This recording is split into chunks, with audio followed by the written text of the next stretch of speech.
24 makes clear that any accusations against individual members about lying or misleading the House may only be made on a substantive motion.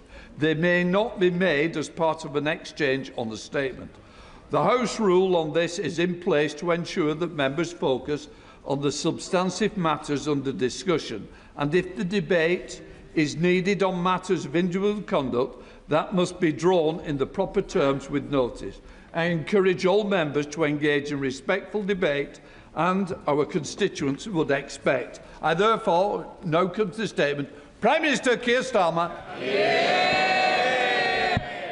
Thank you, Mr. Speaker. With permission, I'd like to provide the House with information that I now have about the appointment of Peter Mandelson as our ambassador to the United States.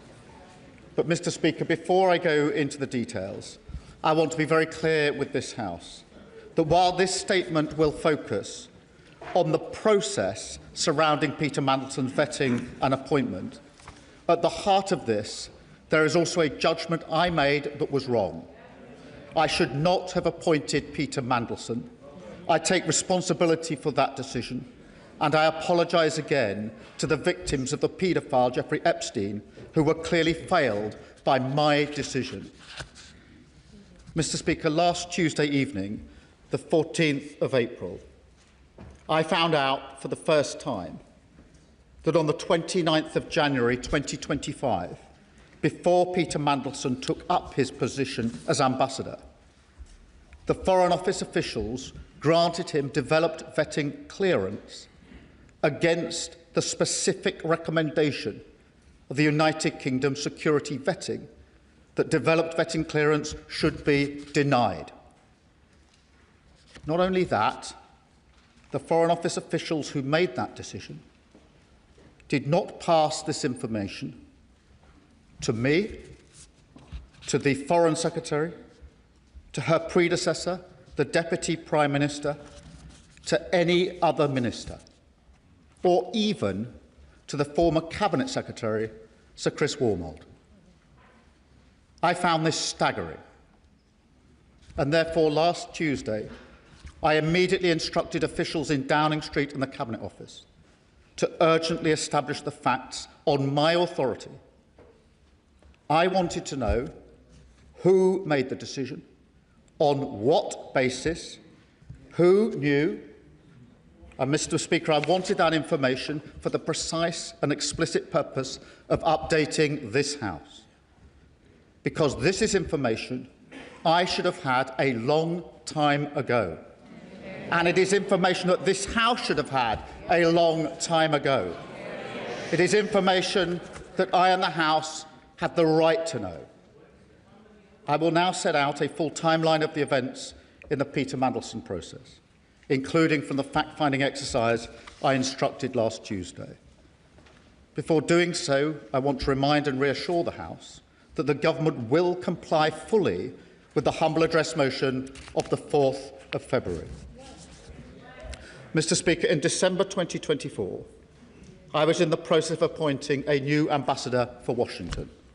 A due diligence exercise was conducted by the Cabinet Office into Peter Mandelson's suitability, including questions put to him by my staff in Number 10.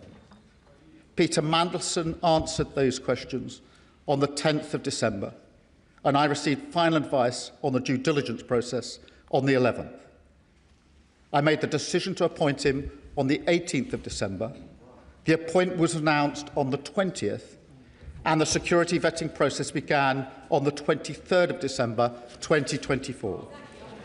Mr. Speaker, I want to make clear to the House that for a direct ministerial appointment, it was usual for security vetting to happen after the appointment, but before starting in post. That was the process in place at the time. Mr. Speaker, this was confirmed by the former Cabinet Secretary, Sir Chris Wormold, at the Foreign Affairs Select Committee on the 3rd of November 2025, when he gave evidence. Sir Chris made clear, and I'm quoting him now, when we are making appointments from outside the civil service, the normal thing is for security clearance to happen after appointment, but before the person signs a contract and takes up post. At the same hearing of the same Select Committee, the former Permanent Secretary to the Foreign Office, Sir Olly Robbins, said, and I quote again, "Peter Mandelson did not hold national security vetting when he was appointed, but," he went on, "as is normally the case with external appointments to my department and the wider civil service, the appointment was made subject to obtaining security clearance." Mr. Speaker, after I sacked Peter Mandelson, I changed that process so that now an appointment cannot be announced until after security vetting is passed. Mr. Speaker, the security vetting was carried out by UK Security Vetting, UKSV, between the 23rd of December 2024 and the 28th of January 2025. UKSV conducted vetting in the normal way, collecting relevant information, as well as interviewing the applicant, in this case, on 2 occasions. Then on the 28th of January 2025, UKSV recommended to the Foreign Office that developed vetting clearance should be denied to Peter Mandelson. The following day, on the 29th of January 2025, notwithstanding the UKSV recommendation that developed vetting clearance should be denied, Foreign Office officials made the decision to grant developed vetting clearance for Peter Mandelson. To be clear, for many departments, a decision from UKSV is binding, but for the Foreign Office, the final decision on developed vetting clearance is made by Foreign Office officials, not UKSV. However, once the decision in this case came to light, the Foreign Office's power to make the final decision on developed vetting clearance was immediately suspended by my Chief Secretary last week. Mr. Speaker, I accept that the sensitive personal information provided by an individual being vetted must be protected from disclosure. If that were not the case, the integrity of the whole process would be compromised. What I do not accept is that the appointing minister cannot be told of the recommendation by UKSV. Indeed, given the seriousness of these issues and the significance of the appointment, I simply do not accept that Foreign Office officials could not have informed me of UKSV's recommendations whilst also maintaining the necessary confidentiality that vetting requires. There is no law that stops civil servants sensibly flagging UKSV recommendations while protecting detailed sensitive vetting information to allow ministers to make judgments on appointments or on explaining matters to Parliament. So let me be very clear. The recommendation in the Peter Mandelson case could and should have been shared with me before he took up his post. Mr. Speaker, let me make a second point. If I had known before he took up his post that UKSV recommendation was that developed vetting clearance should be denied, I would not have gone ahead with the appointment. Mr. Speaker, let me now move to September 2025, because events then and subsequently show with even starker clarity the opportunities missed by Foreign Office officials to make the position clear. Mr. Speaker, on September the 10th, Bloomberg reported fresh details of Mandelson's history with Epstein, and it was then clear to me that Peter Mandelson's answers to my staff in the due diligence exercise were not truthful, and I sacked him. I also changed the direct ministerial appointments process, so full due diligence is now required as standard. Where risks are identified, an interview must be taken pre-appointment to discuss any risks and conflicts of interest, and a summary of this should be provided to the appointing minister. I also made clear that public announcements should not now be made until security vetting has been completed. Mr. Speaker, in light of the revelations in September of last year, I also agreed with the then Cabinet Secretary, Sir Chris Wormold, that he would carry out a review of the appointment process in the Peter Mandelson case, including the vetting. He set out his findings and conclusions in a letter to me on the 16th of September. He advised me in that letter, and again I quote, "The evidence I have reviewed leads me to conclude that appropriate processes were followed in both the appointment and the withdrawal of the former HMA Washington." When he was asked about this, Mr. Speaker, last week, the then Cabinet Secretary was clear that when he carried out his review, the Foreign Office did not tell him about the UK SV recommendation that developed vetting clearance should be denied to Peter Mandelson. I find that astonishing. As I said out Odyssey, I do not accept that I could not have been told about the recommendation before Peter Mandelson took up his post. I absolutely do not accept that the then Cabinet Secretary, an official, not a politician, when carrying out his review, could not have been told that UKSV recommended that Peter Mandelson should be denied developed vetting clearance. It was a vital part of the process that I had asked him to review. Clearly, he could have been told, and he should have been told.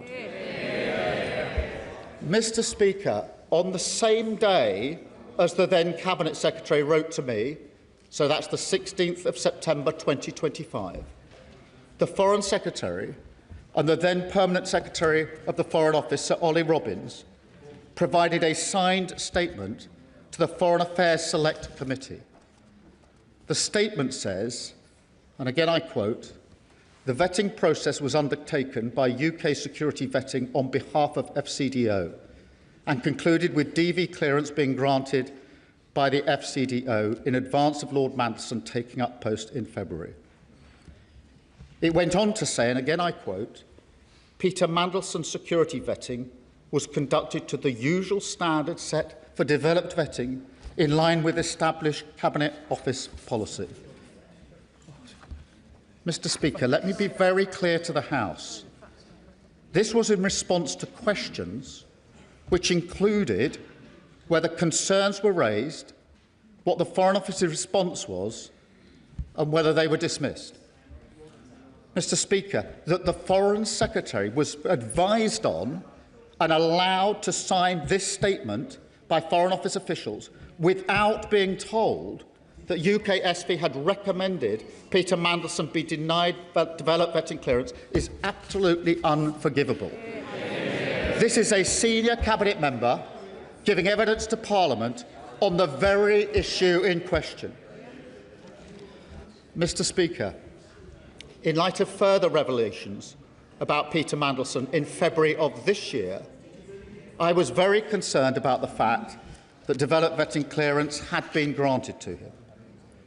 Not knowing that, in fact, UKSV had recommended denial of developed vetting clearance, I instructed my officials to carry out a review of the national security vetting process. As I set out, I do not accept that I could not have been told about UKSV's denial of security vetting before Peter Mandelson took up his post in January 25. I do not accept that the then Cabinet Secretary could not have been told in September 2025 when he carried out his review into the process. I do not accept that the Foreign Secretary could not have been told when making statements to the Select Committee again in 2025. But, Mr. Speaker, on top of that, the fact that I was not told even when I ordered a review of the UKSV process is frankly staggering. And I can tell the House that I've now updated the terms of reference for the review into security vetting to make sure it covers the means by which all decisions are made in relation to national security vetting. I've appointed Sir Adrian Fulford to lead the review. Separately, I've asked the Government Security Group in the Cabinet Office to look at any security concerns raised during Peter Mandelson's tenure. Mr. Speaker, I know many members across the House will find these facts to be incredible.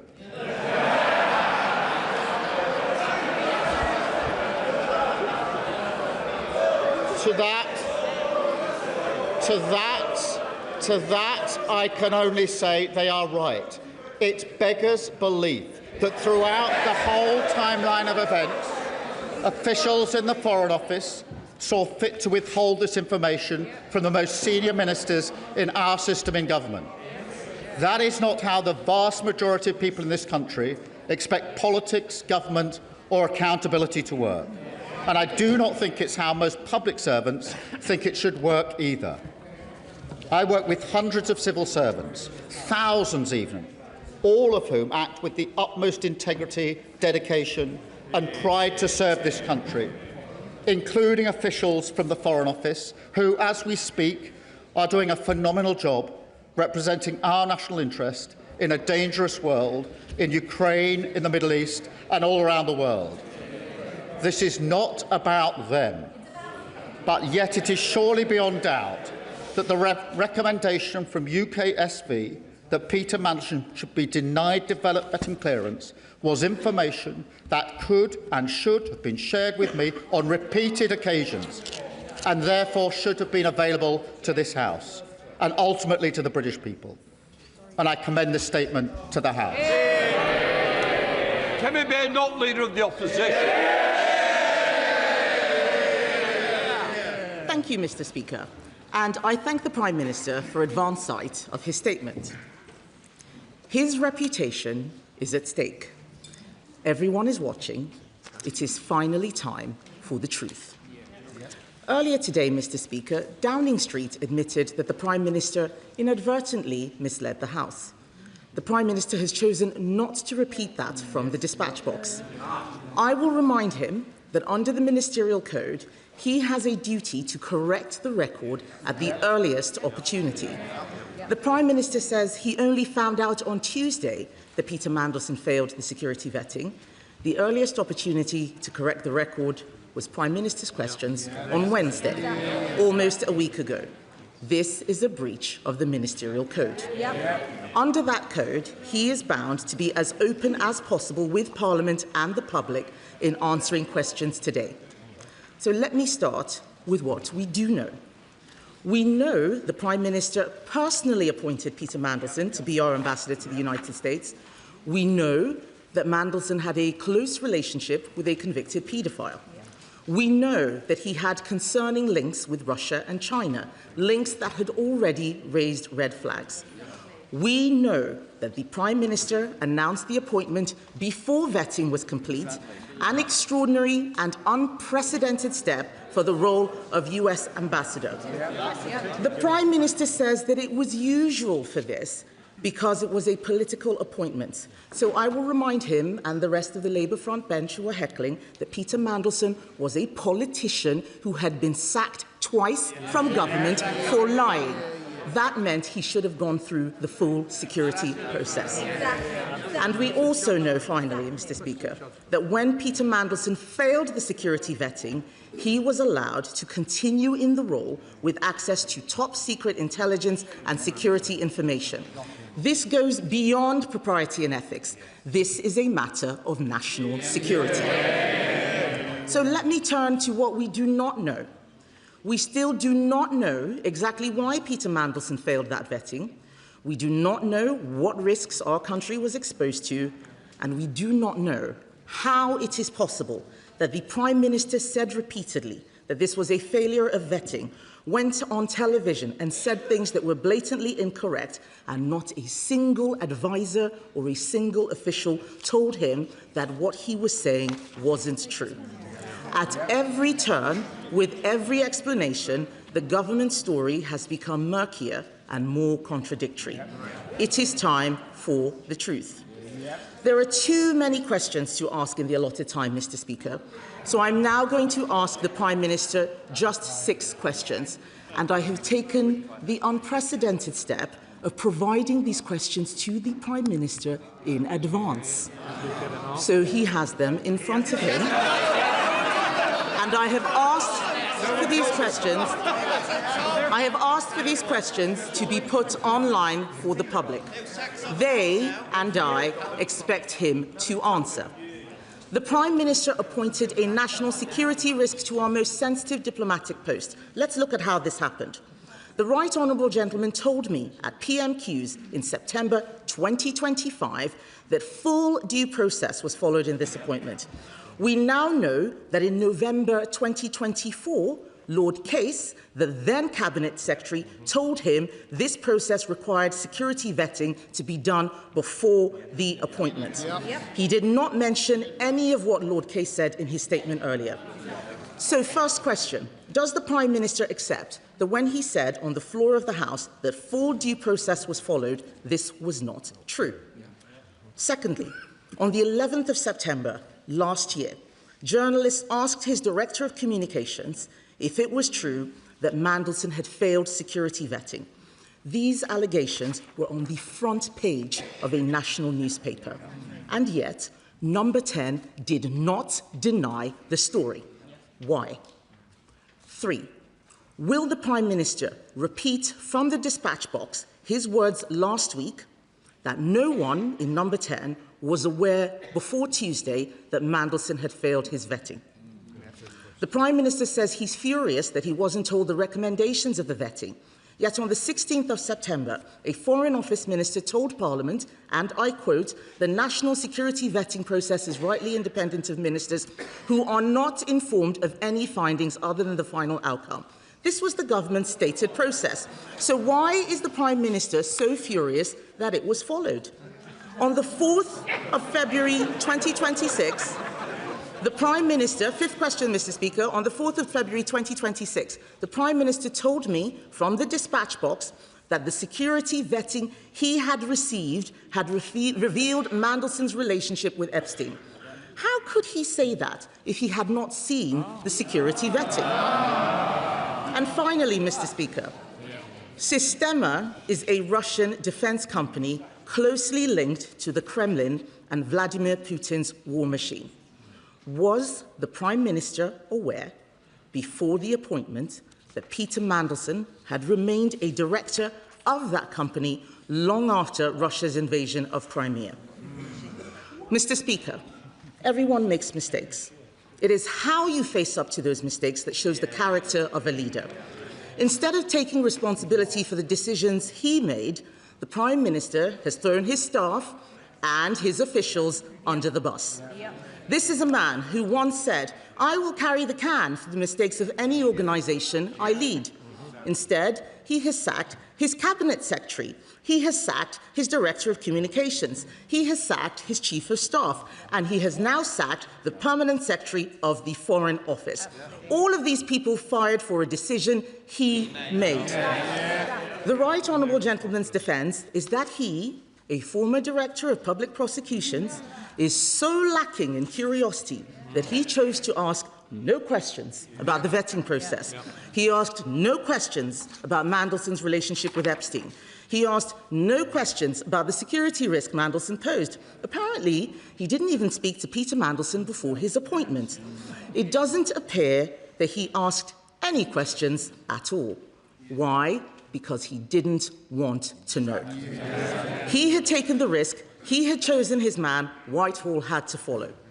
It is the duty of the Prime Minister to ensure he is telling the truth. Or does the Ministerial Code not apply to him?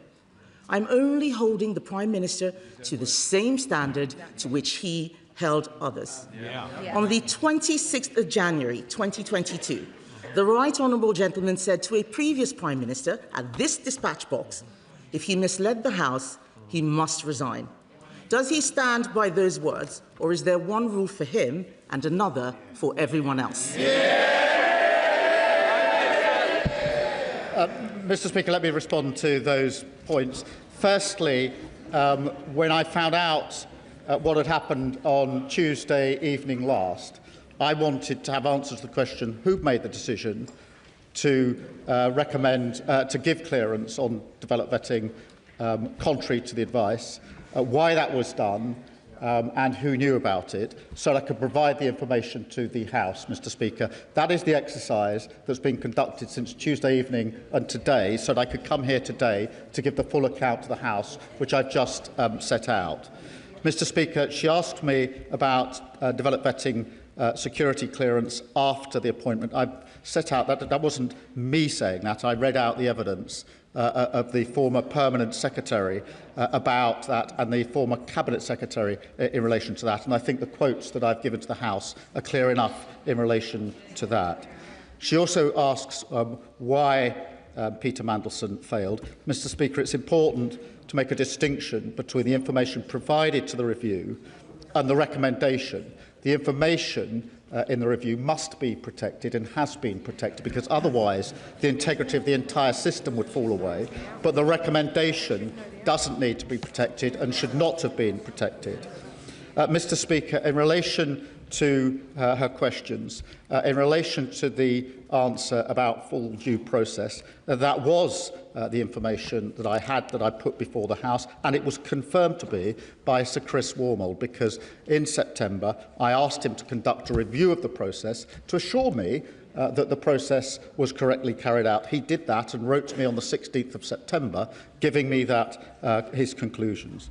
In relation, Mr. Speaker, to reports in the media, Number 10 was repeatedly asked about the facts surrounding Peter Mandelson's clearance and was assured that the proper process was followed in that case.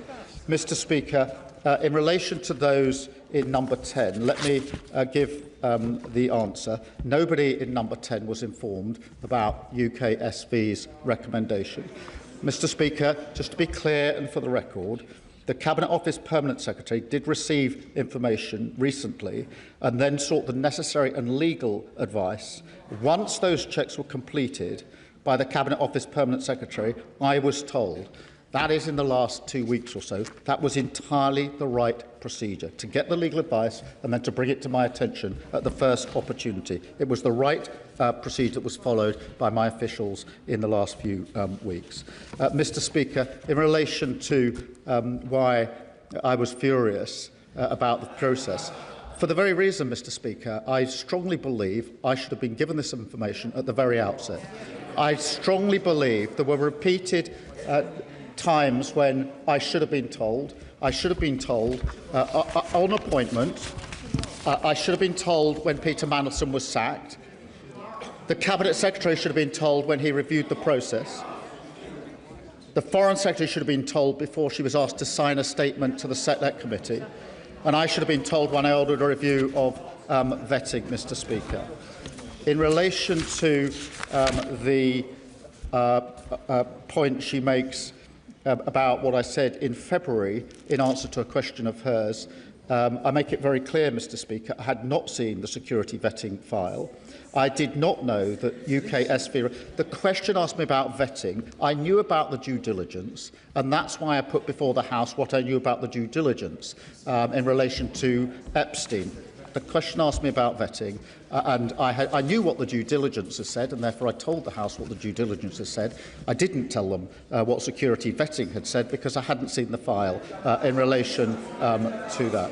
Mr. Speaker, in relation to the particular details in relation to Peter Mandelson, I acted on all of the information that I had available to me. The simple fact of the matter is I should have had more information. I didn't have that information. The House should have had that information, and I've now set it out in full to the House. Chair of the Foreign Affairs Select Committee, Dame Emily Thornbury. Thank you very much, Mr. Speaker. The truth is that my committee did ask. We asked on the record, and we got a partial truth that could hardly be the whole truth. But we are on record as asking the very questions that hecklers on the other side say should have been asked. And the answers are there on the record to see just what we got when we did ask. Exactly. Mr. Speaker, may I just turn to my question? A month before Mandelson's appointment was announced, the then Cabinet Secretary advised that the necessary security clearance should be acquired before confirming a political appointment. That doesn't seem to have been the usual practice. I'm glad that it's changed because it was clearly abused. Because what happened was that somebody, probably Peter Mandelson himself, leaked to the press his appointment as US ambassador, effectively bouncing the government into confirming it. But then when the confirmation did come forward about his appointment, it did not make clear that it was subject to vetting in either the offer letter to Peter Mandelson or in the government's press release. I'm afraid to say doesn't this look like, for certain members of the Prime Minister's team, getting Peter Mandelson the job was a priority that overrode everything else, and that security considerations were very much second order? Prime Minister.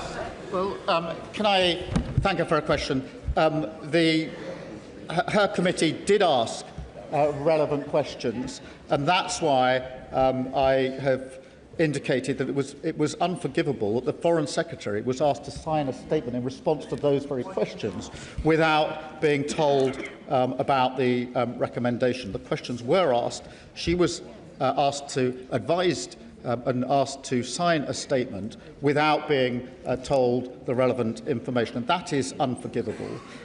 As for the appointment before developed vetting, I've changed that process now so that it can never happen again, and she heard me quote the evidence of the former Cabinet Secretary and the former Permanent Secretary in relation to that. Mr Speaker, can I just deal with the third point she makes? And that is that somehow the Downing Street's wish to appoint Peter Mandelson overrode security concerns. Mr Speaker, let me be very clear. If I had been told that Peter Mandelson or anybody else had failed security and had not been given clearance on security vetting, I would not have appointed them. A deliberate decision was taken to withhold that material from me. A deliberate decision was taken to withhold that material. This was not a lack of asking. This wasn't an oversight. It was a decision. It was a decision taken not to share that information on repeated occasions. Sir David, Leader of the Liberal Democrats. Thank you, Mr Speaker. It's 2022 all over again. Back then, when he stood on this side of the House, and it was Boris Johnson who was accused of misleading Parliament and scapegoating senior officials, the then Leader of the Opposition couldn't have been clearer. The public need to know, he said, that not all politicians are the same, that not all politicians put themselves above their country, and that honesty, integrity and accountability matter. So he promised change, Mr Speaker. He promised to break the cycle and stop the chaos. And he promised a government with, and I quote, more focus on long-term strategy, not the short-term distractions that can animate Westminster. I'm afraid the fact that he even had to make the statement today shows how badly he has failed, how badly he has let down the millions of people across our country who are so desperate for change. He blames his officials. He says he had no idea. He gives every impression of a Prime Minister in office, but not in power. The facts remain, even on his own account. The Prime Minister appointed Peter Mandelson as Ambassador to the United States even after he had been warned about his relationship with Jeffrey Epstein. The Prime Minister announced the appointment before Mandelson had been vetted, despite the clear risk to national security of putting someone unsuitable in that role. And one of his top officials, just 3 weeks into the job, clearly believed the Prime Minister wanted Mandelson to be appointed regardless of what the vetting process turned up. And the Prime Minister has relied on the vetting process to defend his decisions. So why did he ask so few questions personally about the vetting process itself? We all know the truth, Mr Speaker. The Prime Minister knew that appointing Mandelson was an enormous risk. He decided it was a risk worth taking. A catastrophic error of judgment. And now that it's blown up in his face, the only decent thing to do is to take responsibility. Back in 2022, the Prime Minister rightly accused Boris Johnson of expecting others to take the blame while he clung on. That was not acceptable then, and it's not acceptable now. So I hope the Prime Minister can at least tell the House this, and we'll be listening very carefully to his answer. Was he given advice by Simon Case, the then Cabinet Secretary, that the necessary security clearances should be acquired before he confirmed his choice for US ambassador? And did he follow that advice? Yes or no? Mr. Speaker, after the years of chaos under the Conservatives, we needed a government focused on the interests of the people, the cost of living crisis, the health and care crisis, our national security. We needed a government of honesty, integrity and accountability. So will the Prime Minister finally accept that the only way he can help to deliver that is to resign? Prime Minister. Mr. Speaker, I set out in my statement the full facts. And in September, when the Bloomberg emails came to light, I asked the Cabinet to review the process, then Cabinet Secretary to review the process. He told me the process was as it should have been. And as soon as the information about security vetting came to light last Tuesday, I asked for the facts to be established so I could update Parliament. He asks me about the announcement before developed vetting. He's heard the evidence that I've given to the House from the former Cabinet Secretary and from the former Permanent Secretary. In relation to the advice from Simon Case, Mr. Speaker, when I asked the former Cabinet Secretary to review the process after September 25, he specifically addressed whether the process had been followed by referencing the Simon Case letter and assured me that the process was the right process to have followed. So in answer to his question, that was specifically looked at by Sir Chris Wormold in the review that was conducted in September of last year. Dame Diane Abbott. Sorry, Diane Abbott.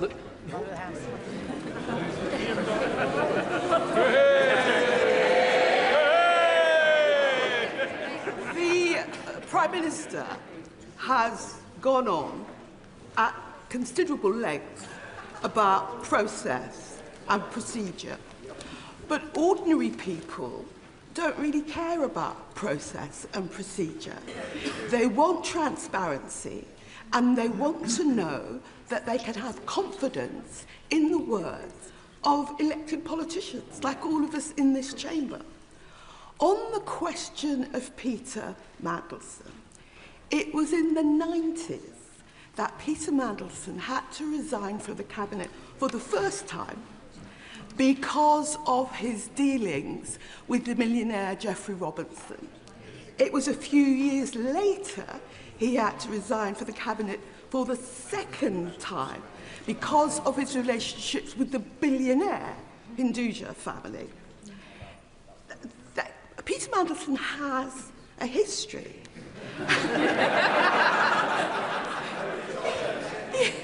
Peter Mandelson has a history. And what this House wants to know is why, knowing Peter Mandelson's history, going back now 30 years, and given what has been known, it's one thing to say, as he insists on saying, nobody told me. Nobody told me anything. Nobody told me. The question is, why didn't the Prime Minister ask?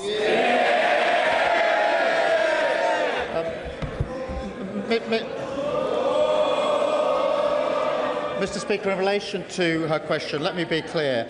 I should not have appointed Peter Mandelson.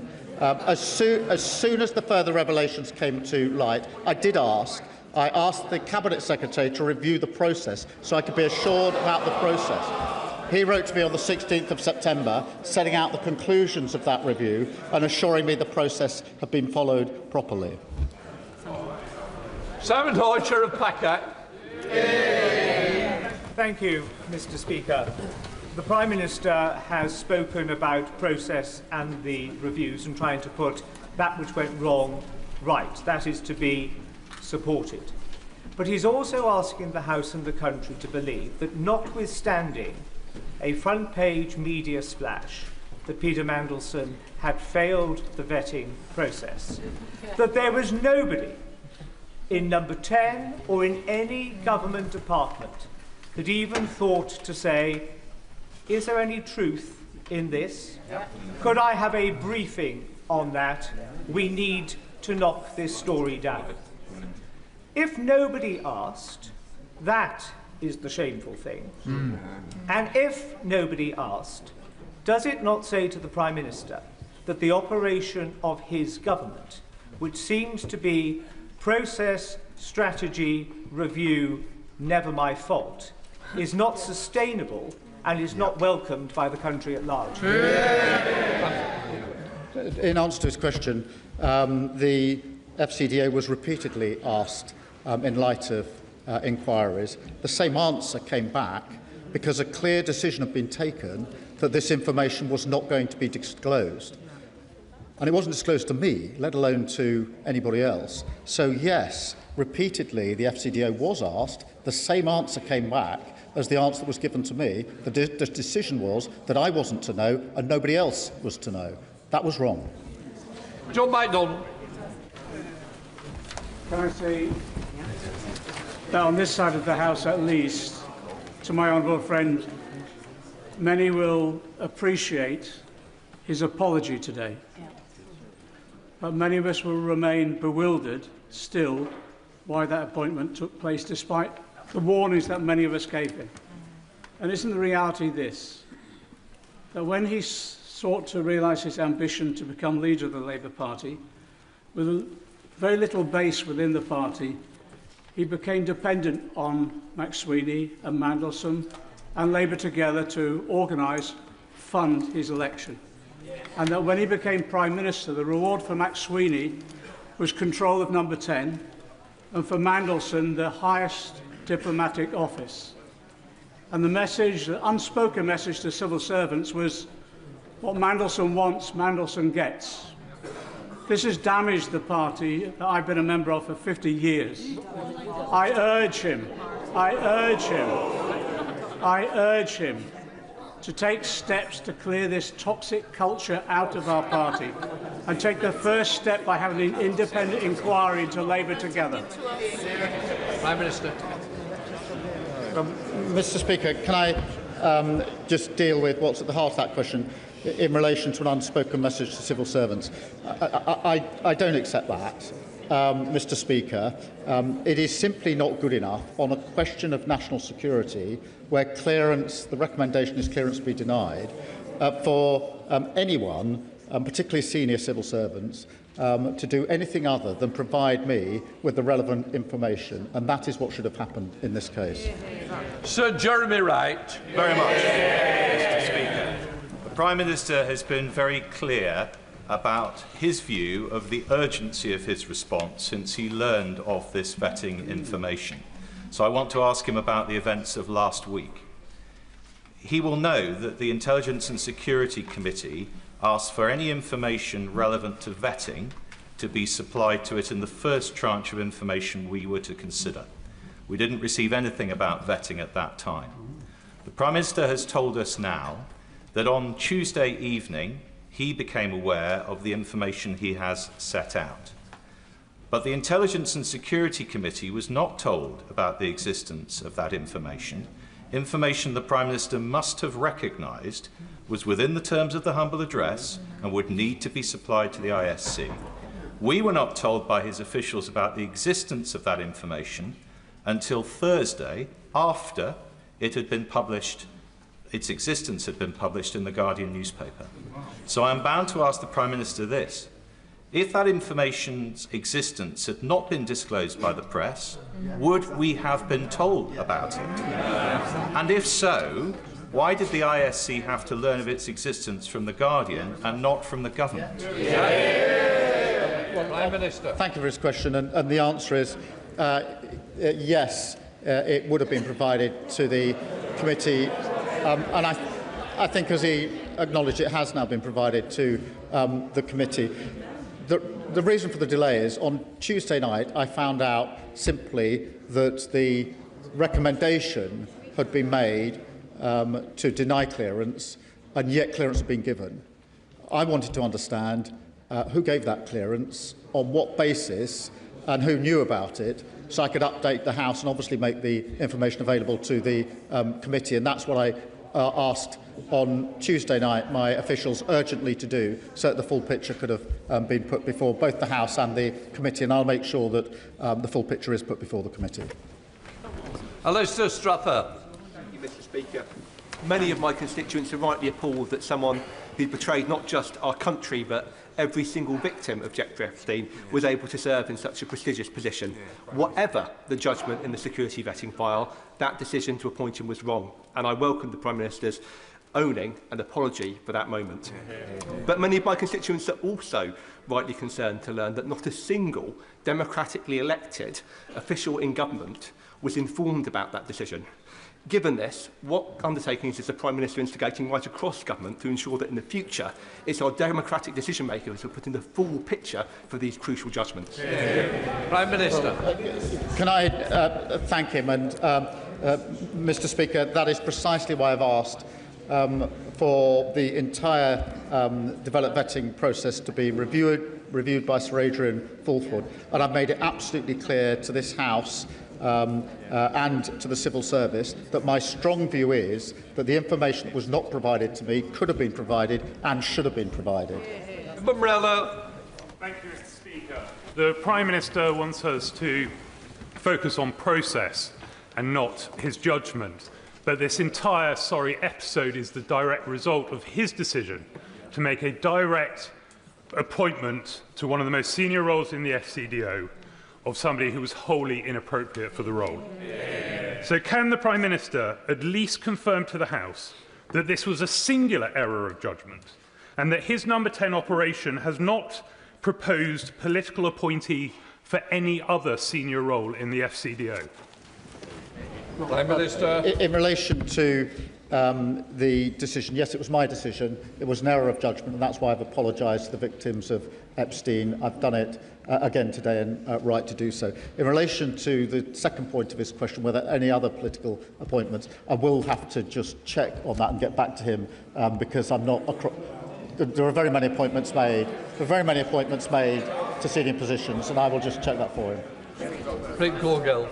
Mr. Speaker, the House and the public understand the importance of independent security vetting and why sensitive personal information must be protected, but they are also shocked that decisions of such significance could be taken without the knowledge of the Prime Minister. I have worked closely with the Prime Minister and know how seriously he takes national security and accountability to this House.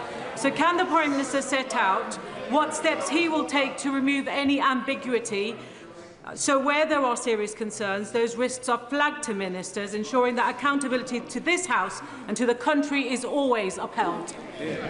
Prime Minister. I thank her for her question, Mr. Speaker. That is why last week the Chief Secretary removed suspended the power of the FCDO to make a recommendation or to take a decision contrary to the recommendation of UK SV. Sir David Davis. Mr. Speaker, the Prime Minister has twice rebuffed first the Leader of the Opposition, then the Leader of the Liberal Democrats, when they said that the then Cabinet Secretary's advice to the Prime Minister was to get the clearance before the announcement. So I'm going to read in one sentence from a document entitled Options for HMA Washington from the Cabinet Secretary of the day to him personally. It says, if this is the route you wish to take, you should give us the name of the person you would like to appoint, and we will develop a plan for them to acquire the necessary security clearances and do due diligence on any potential conflicts of interest or other issues of which you should be aware before confirming your choice. The House doesn't want to hear about what Mr. Wormholt said a year later. That was the advice then. Why didn't he follow it? Mr. Speaker, he reads out the passage from Mr. Case's advice. The process that was followed was what I understood to be the usual process. In other words, the appointment was subject to the security vetting. It is why, when Sir Chris Wormholt looked at it in September, he addressed the question by reference back to Simon Case's letter, because I wanted to know the process that had been followed was the right process, and that is what Sir Chris Wormholt looked at. He looked at it expressly by reference to the Simon Case letter that has just been read out, and assured me that the right process was followed when he reviewed it. Belter. Thank you, Mr. Speaker. Anybody who knows the Prime Minister will know full well that he would never, ever deliberately mislead this House. But the reality is this, Mr. Speaker, ex post facto vetting is utterly pointless when the appointment is political. And the trouble, Mr. Speaker, that we all face is that trust in the Prime Minister and in politics is diminishing as this sorry saga continues. So in the 17 days we have leading to those very important elections, never mind question, those very important elections, what does the Prime Minister propose to do to win back the trust of the country? Prime Minister.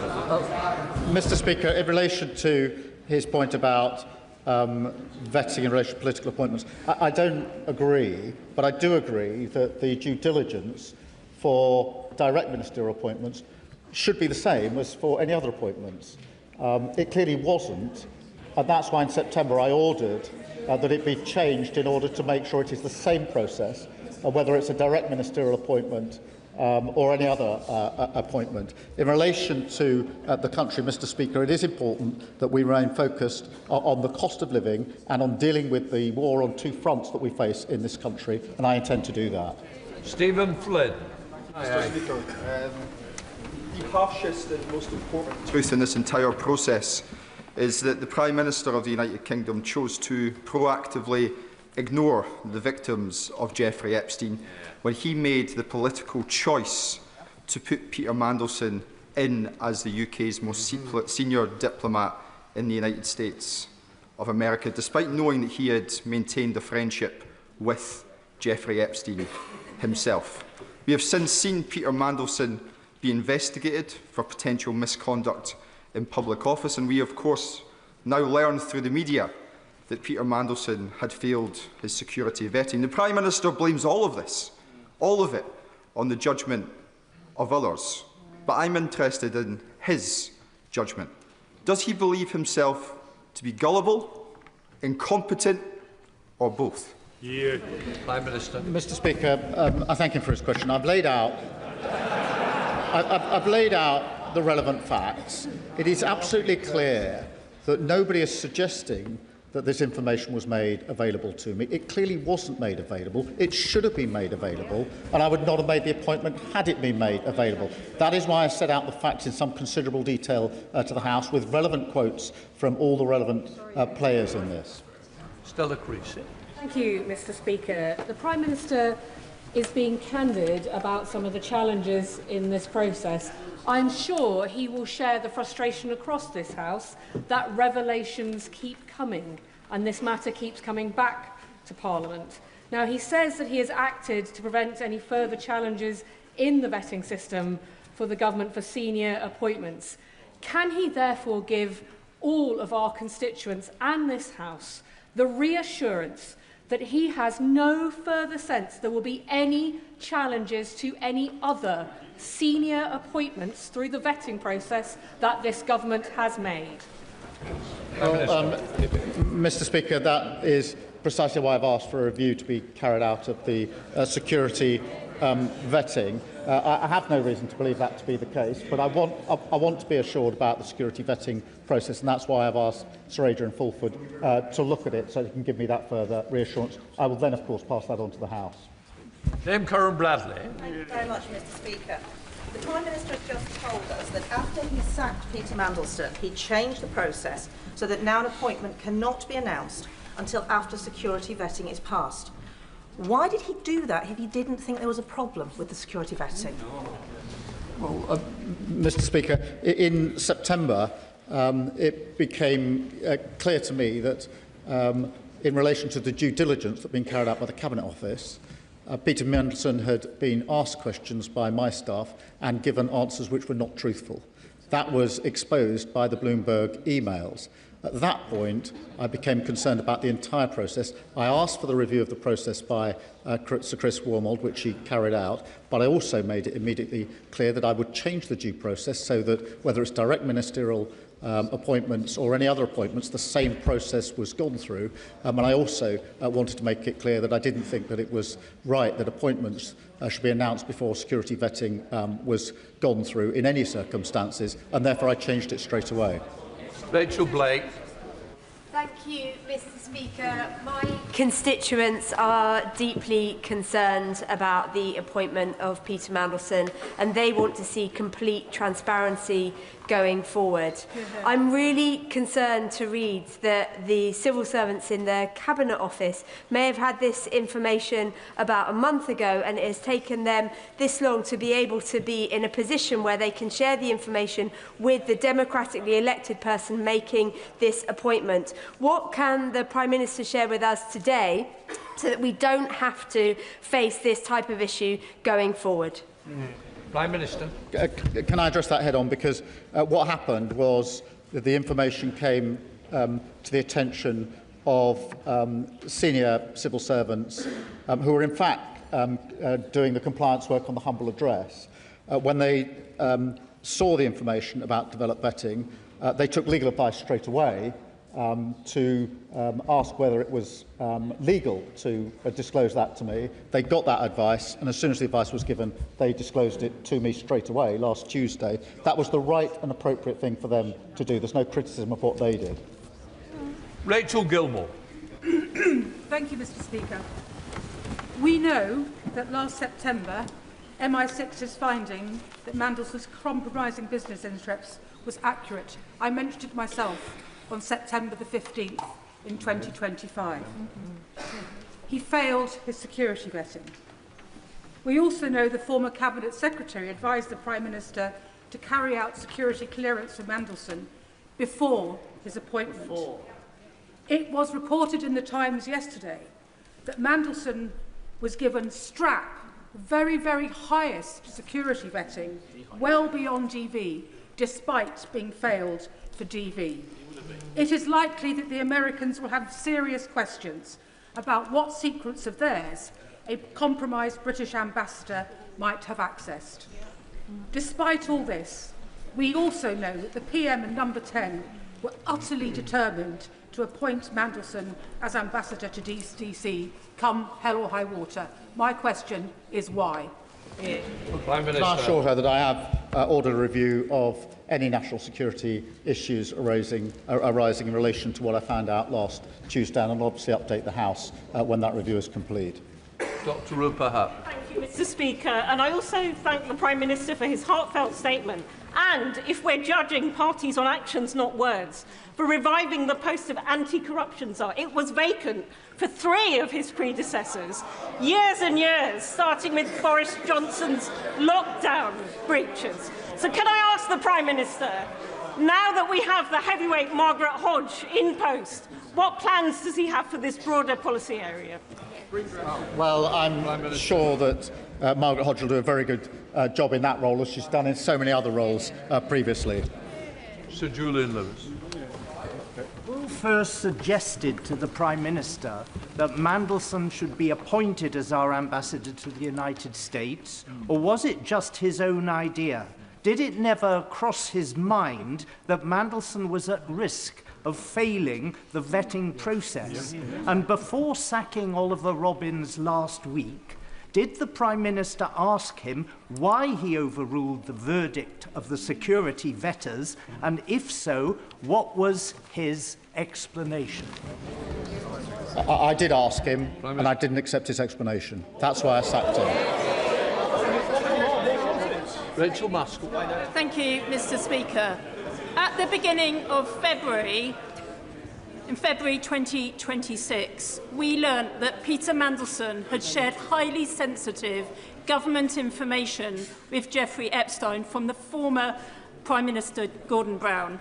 At that juncture, if I was in his shoes, I would have been forensic in recognising a security risk and wanting detailed answers. What's not adding up for me is why we are now in mid-April before we get this information, and why the Prime Minister didn't drill down to ensure that we had the security information, which clearly we learnt that Peter Mandelson had breached. Prime Minister. Well, Speaker, it was at that point that I did order the review of the security vetting because I was concerned that it had failed. In fact, because of information I wasn't given, it hadn't failed.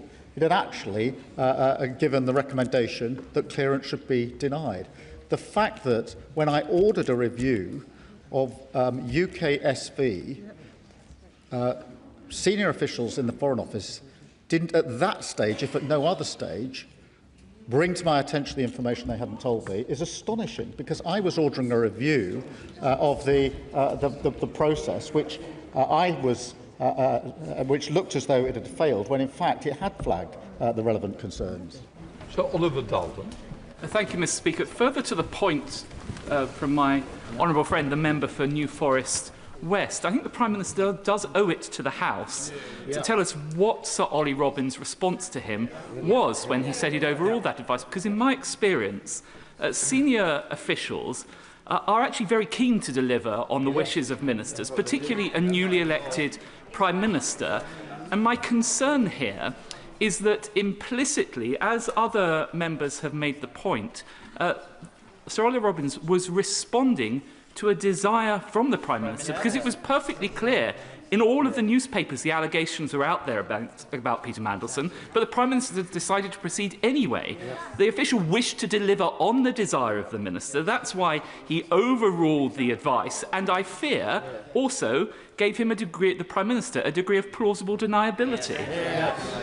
Prime Minister. Let me answer that. In relation to Sir Olly. Let me start by saying he's had a distinguished career, and I must say that, and I do say that. I still, notwithstanding that, he should have provided this information to me, and he could have provided it to me. He's giving evidence tomorrow, but I can say to the House that when I spoke to him on Thursday, his view to me was that he couldn't provide this information to me because he wasn't allowed to provide the information to me. I don't want to put words in his mouth, because it's very important he gives his own evidence. In relation to the question that's being asked of me, when I said why wasn't this shared with me, he did. I've been asked what questions I put to him, and I've been asked the answer, and I'm trying to give that answer. I'm trying to give it without putting words into Olly Robbins' mouth, because I don't think that's fair of me to do so. But what he said to me was essentially that he took the view that this process did not allow him to disclose to me the recommendation of UKSV. No doubt he'll be asked further questions about that. He did. That is the reason that he gave to me. Sarah Champion. There are 61 conflicts raging around the world. I've never known international diplomatic relationships be more fractured. FCDO is pushing through 40% cuts of aid and 25% cuts of staff, all under the watch of the Permanent Under-Secretary. So can I ask the Prime Minister, what risk assessment was carried out before he was removed? Prime Minister. Mr. Speaker, I was dealing with a very serious issue. I asked my team to establish urgently the facts on Tuesday night. I spoke to the former Permanent Secretary on Thursday night.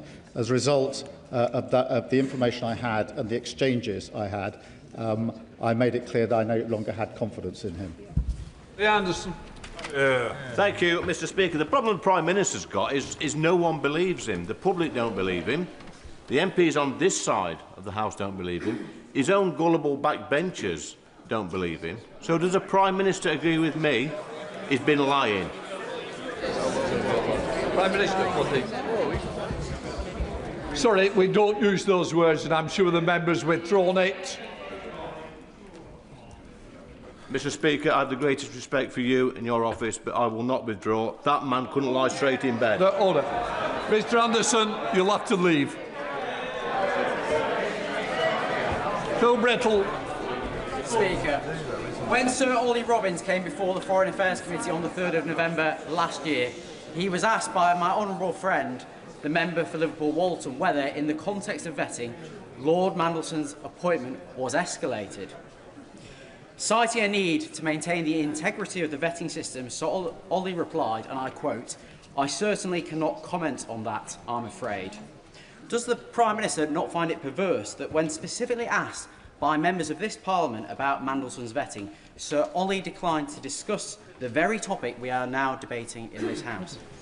Prime Minister. Well, I've read that evidence, and it remains my strong view that the recommendation of UKSV could and should have been shared with me, and could have and should have been shared with the Foreign Secretary, and thus with the Select Committee, and it should have been.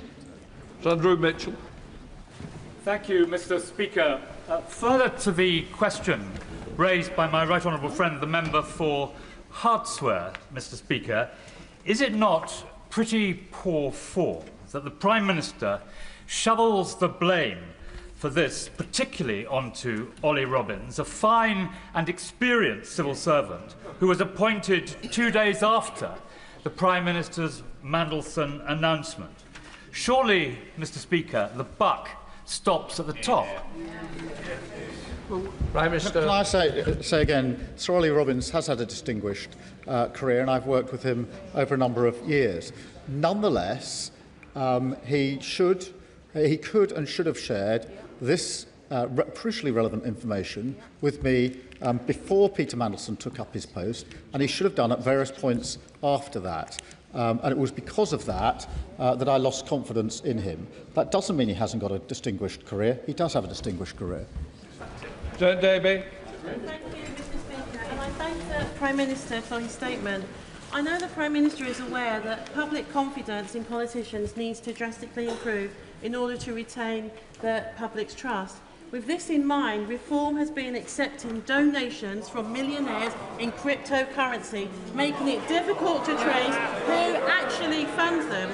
Does the Prime Minister agree that Reform relying on millionaires' dodgy cryptocurrency is a security risk?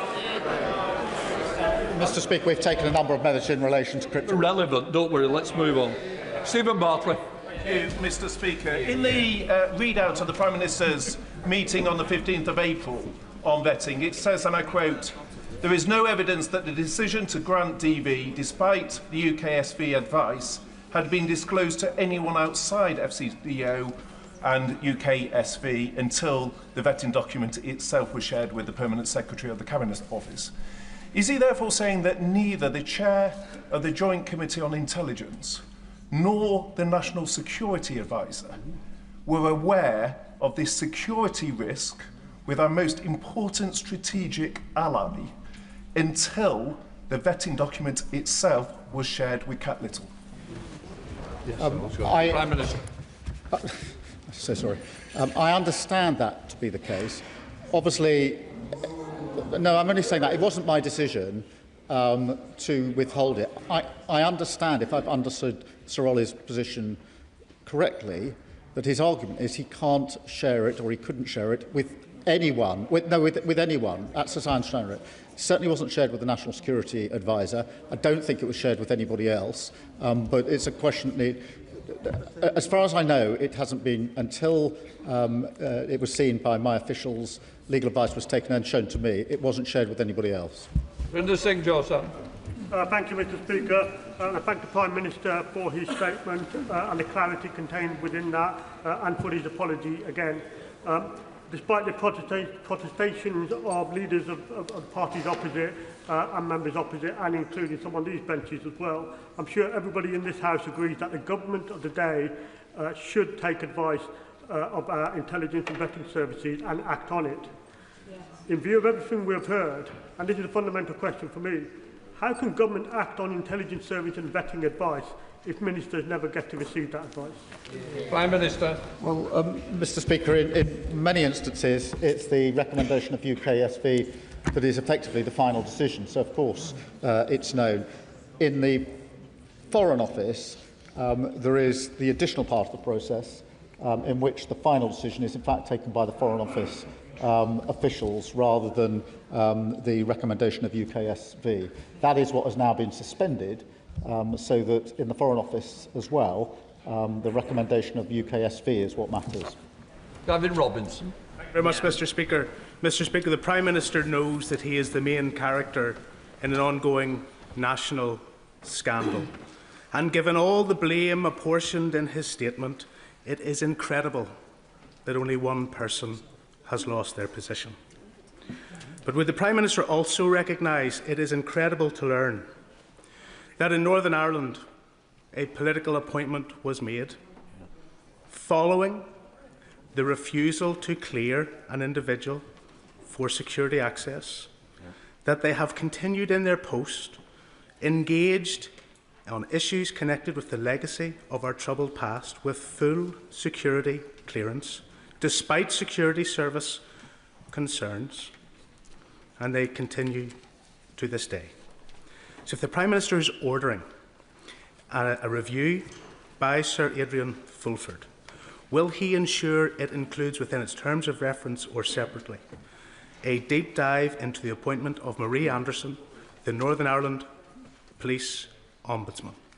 Why she was appointed, why the security information was ignored, and how this can be the case. Prime Minister. Can I thank him? And I will ensure the review covers all the relevant issues and material, and I'll take into account what he's just said. Oregon. The Prime Minister has the right to expect that his senior civil servants will always tell him the truth and the whole truth. He will recall that Mrs. Thatcher used to say of Lord Young that she liked David because he always brought her solutions and not problems, while her other ministers brought her problems. Does he believe that there is a problem within the civil service, that promotion and advancement is on the back of not giving your ministers problems, and that on this occasion the senior official at the FCDO knew that if he did tell the Prime Minister what he ought to have told the Prime Minister, he was bringing him a problem? Prime Minister. Well, I thank him. Can I just be clear? We have thousands of civil servants acting every day with integrity and professionalism, doing the job to their very best ability. As I understand what Sir Olly is saying, he is saying that he believed he couldn't give me this information, that he was prohibited from doing so. I disagree with him. I think he could and should have given me this information, but I don't think that that is any reason to suggest that across the civil service people act for any improper motive. Sir Bernard Jenkins. Thank you, Mr. Speaker. Can I just point out that the developed vetting process has always been highly protected, because otherwise it wouldn't work. People would not give information to the developed vetting process if they thought that any detail of that was likely to be disclosed, or even if the result, the assessment, low, medium or high risk, was likely to be exposed. And that is why the previous Labour government in 2010 wrote into the Constitutional Reform and Governance Act, Section 3, in order to prohibit that disclosure. And if he is now saying that developed vetting is now going to be available to ministers on a routine basis, wouldn't it be undermining the very process upon which we depend for our national security? Prime Minister. With respect, I don't agree with his analysis. I certainly agree that the information that's provided into the process by the applicant has to be protected, because as anybody who's been through the process will know, it's an incredibly detailed and intrusive process, and it's very important that individuals give full and truthful accounts of all the questions they're giving to them. That is why that needs to be protected. I do not accept that means that the recommendation of the UK SV cannot be shared with ministers, including the Prime Minister. I think there's a distinction between the two. I accept the first. I utterly reject the second. Jane Kirkham. The Foreign Office shared the outcome of the vetting process, but not the conclusions of the vetting reports. Not just the detail, but the conclusions too. If the Prime Minister is going to own a decision, he needs to know what is within it. What changes will he be making to stop this happening again? Prime Minister. Well, I thank you for a question, and that's why I've asked for a review of the entire process so it can be looked at from start to finish, including the question of whether there should be any circumstances in which the recommendation of UKSV could not be followed. Lisa Small. Mr Speaker, I'm going to try again because a number of members and right honourable members have asked a question and I'm not quite sure I heard an answer from the Prime Minister. Why did the Prime Minister choose to ignore the advice from the then Cabinet Secretary, Simon Case, to seek security vetting before confirming Peter Mandelson as his pick? I understood the procedure to be that the appointment was made subject to the security vetting. That's what I was told. But the question she raised is the question I raised in September, which is why I asked Sir Chris Walmole to look at the process and in particular, he looked at the advice, the letter from Simon Case, to answer the question, was the process followed? And he gave me the answer that he thought right, having concluded that process. Debbie Abraham. Thank you, Mr Speaker, and I thank my right honourable friend for his statement. But for clarity, could he confirm to whom and when the UK security vetting report outcomes were made available, and also what guidance is given to senior officials on matters that must be escalated to their ministers? Prime Minister. The process was that UKSV informs FCDO of their findings and their recommendation. Then there's an escalation process. It's part of the process in the sense that it is the FCDO in these particular cases to make the final decision, which is what they did in this case. Sir Ian Duncan-Smith. Speaker, I want to return again to the real nub of what this is. The Prime Minister knew, as we all knew, about his representation as to who should actually be the ambassador. In this particular case, a man that had been sacked twice out of Cabinet, but more than that, in the public domain at the time were all his links clear with the Chinese companies and his meetings with Xi. Furthermore, his time in Sistema, where he stayed there after 2014 in the invasion, not just for that, but his meetings with Putin, and of course, his relationship with Deripaska, who was negotiating on the tax levels and the tariffs on aluminium when he was the EU Commissioner responsible. So with all of that going on, his announcement of this man into the ambassadorial position, why did he think that therefore he didn't know something about him? He knew he was corrupt, he was corrupting, and he was the wrong choice. Surely that's why he overturned Case's review, Case's advice to have the review before he made the decision. Exactly. Prime Minister.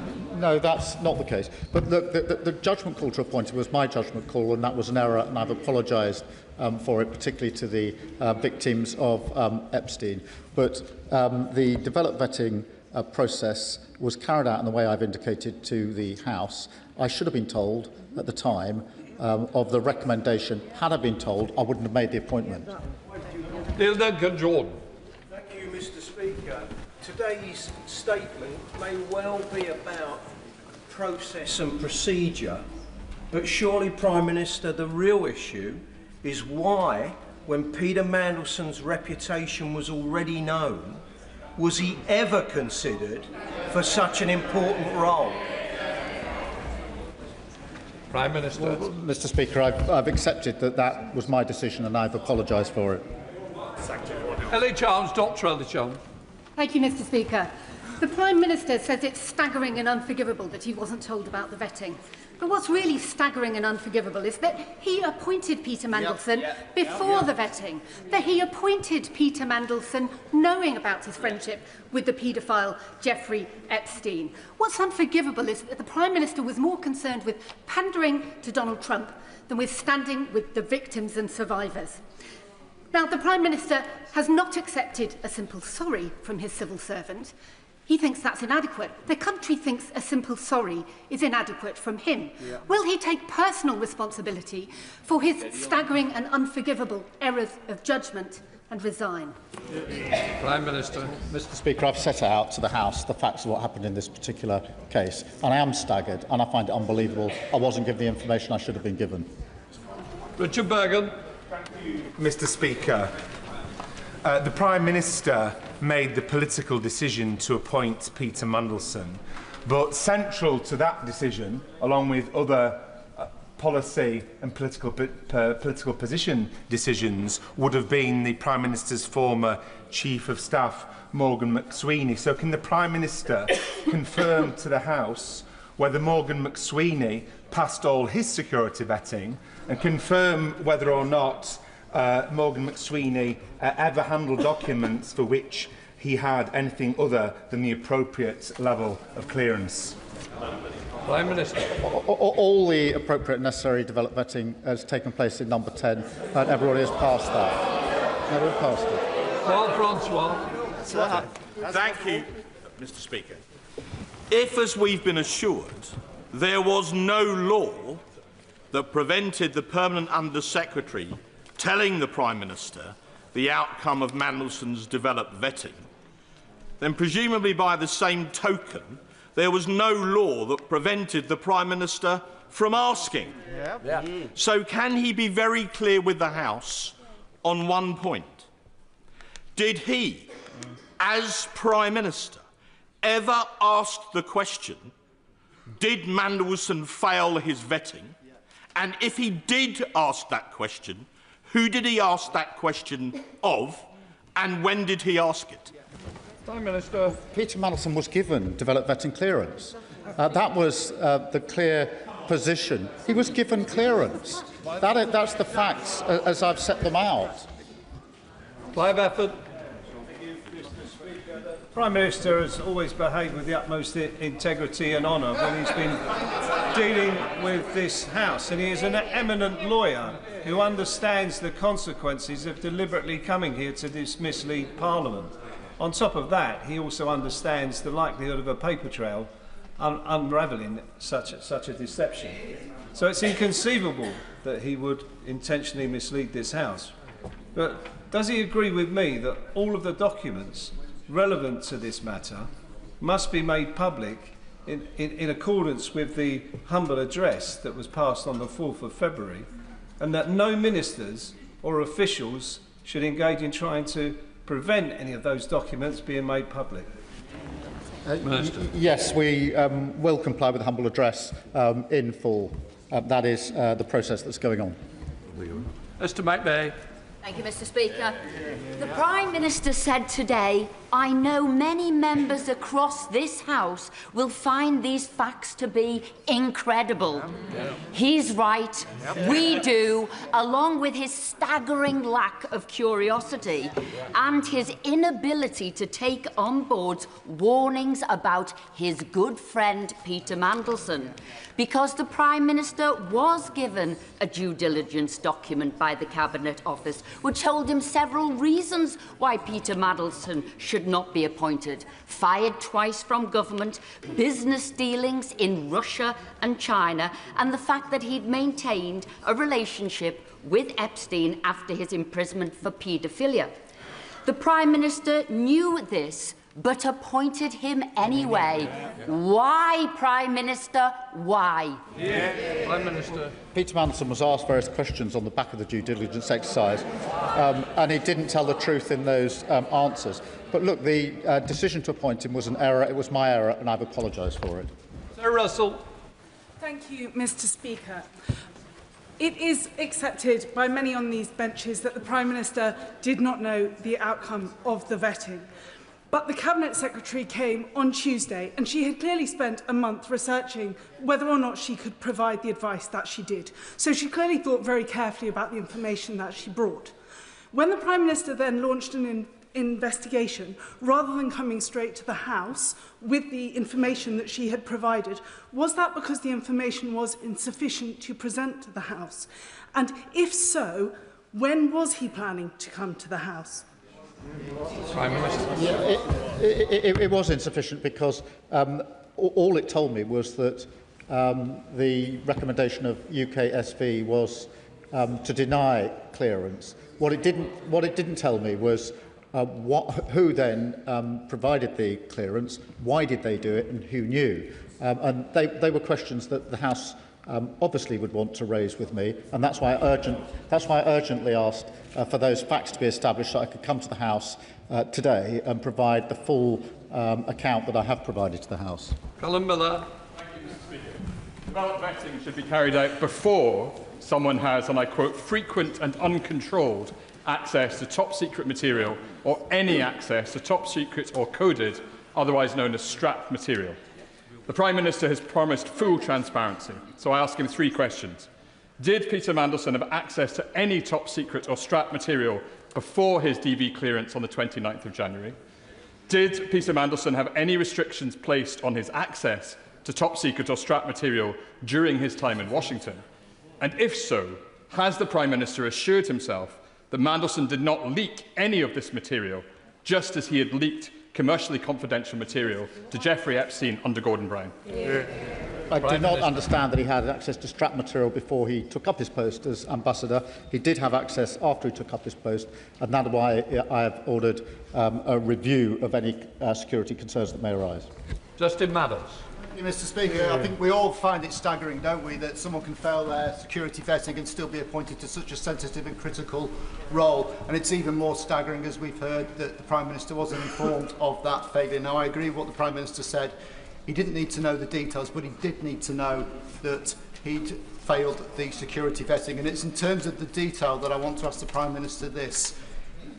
If people didn't know what the concerns were on security for Peter Mandelson, how could any minister, how could any official, how could any other state deal with him on sensitive security issues? I understand the Prime Minister's doing an inquiry into that, but it's very important that Parliament has oversight of that issue, because I'm very concerned there's been another failure there to manage our security interests. Prime Minister, I thank him. In a case such as this, in relation to such a sensitive post, I don't think it's right that somebody should be appointed at all if the UK SV are recommending that clearance is not given. So that would be my position on this. So John Hayes. Thank you, Mr. Speaker. When I was privileged to serve as Security Minister, the Prime Minister was my shadow, and dealing with matters of the most significant national security, he was straightforward with me as I was with him. So I hope he'll answer this straightforward question. The humble address makes clear that the ISC will see any material related to national security or international relations. In the course of our work, we've clearly liaised with the Cabinet Office. When did the Cabinet Office know about this failure in vetting? Who knew? And why didn't they bring that material to the ISC when they found it? For we hadn't received it when he found out that this vetting had failed, and yet others must have known that it had failed. Prime Minister. Would you just excuse me? The situation was that as part of the work that was being done on the humble address, this information came to light. Senior officials immediately took legal advice on whether it could be disclosed. Having got that legal advice, they immediately disclosed it to me. I think that was the proper process. I think it has now been disclosed to the committee, albeit, I think, on the Thursday rather than the Tuesday. But that's the process. And just to defend that process, I do think it was right for the senior officials, having got this information, to get legal advice on whether they could disclose it and who to. I think that was the right thing to do. As soon as they got that advice, they brought it to my attention. Lawrence Turner. Disgraced himself and by extension brought shame upon these two houses of which he was formerly a member. Does the Prime Minister agree that the famous Armstrong Memorandum on the conduct of a civil service was correct and holds true today when it said, "It is the duty of a civil servant to make available to the Minister all the information and experience at his or her disposal which may have a bearing on the policy decisions to which he is committed or preparing to make, and to give to the Minister honest and impartial advice without fear or favour, and whether that advice accords with the Minister's view or not." Prime Minister. Yes, I do agree with that, and that's why this information could and should have been shared with me at the first opportunity, and that was before Peter Mandelson took up his post as ambassador. Lord Peter Roberts. The Prime Minister is hiding behind a thicket of legalese and procedure, but he has a track record of appointing Labour's most favoured sons and daughters to plumb government jobs and into the House of Lords. In Wales, we know all about Labour's crony culture. Who could forget UK Labour's favourite First Minister, Vaughan Gething, propped up by number 10 in spite of dodgy donations and now tipped for a peerage. But the timing, Mr. Speaker. How will he explain to his party his role in bringing down Labour's century of dominance in Wales in the forthcoming elections? Prime Minister. Well, Mr. Speaker, I'm addressing the question today about the process in relation to Peter Mandelson. I've set that out in some detail to the House and answered a number of questions. Afsana Begum. December 2024, the Prime Minister said in announcing Peter Mandelson as US Ambassador that he had unrivalled experience. This was despite the gravity of what was known about his record and available publicly. Is it not the case that Peter Mandelson's political appointment, which was personally decided by the Prime Minister and announced in public before the security vetting was completed, needed to progress and had to happen? However, it happened because of Mandelson's role in the Prime Minister's own leadership campaign and because it served the interests of one particular faction in the Labour Party. Prime Minister. Mr. Speaker, I don't accept that is a reason for withholding from me the information about security clearance. John Whittingdale. Thank you, Mr. Speaker. The result of the Prime Minister's terrible failure of judgment is that for over a year this country's interests were represented in the United States by someone that our own security services deemed to be a security risk. Will he assure us that an investigation will take place into all aspects where our national security may have been damaged, and that the results of that will be made available to the Intelligence and Security Committee and, where possible, to Parliament? Prime Minister. Yes, I will. Hardley. Thank you, Mr. Speaker. I believe there's two sides to this. One is about process and the other one is about judgment. On process, I believe the Prime Minister, where the Prime Minister was not told about the security vetting clearance, and had he have known, he would have sacked him. That we don't have a problem with, but the problem is, why wasn't he told that, and who's actually running the country, and whether other ministers are kept in the dark by civil servants. On judgment issue, it was wrong and completely wrong in the first place to put Mandelson forward as an ambassador. Will the Prime Minister write to me confirming this week that no one is in position who has failed the advanced security vetting process of all political appointments that have been made? That is included in the review that I've set up, and as soon as I've got the findings, I'll share them with the House. Dave Dougal. Thank you, Mr. Speaker. This saga is drawing to a close, and it will come to a conclusion with the Prime Minister's resignation, whether he can accept that or not. What I can't accept is the ask me no secrets and I'll tell you no lies regime that he expects us to believe prevailed at the very top of government between officials, and not just ministers, but the Prime Minister. He talked a lot today about what he didn't know and what he wasn't told. Well, he knew that Mandelson had a serious human frailty for other people's wealth. We knew that Mandelson was involved with the Russians. We knew that Mandelson was sacked twice as a government minister.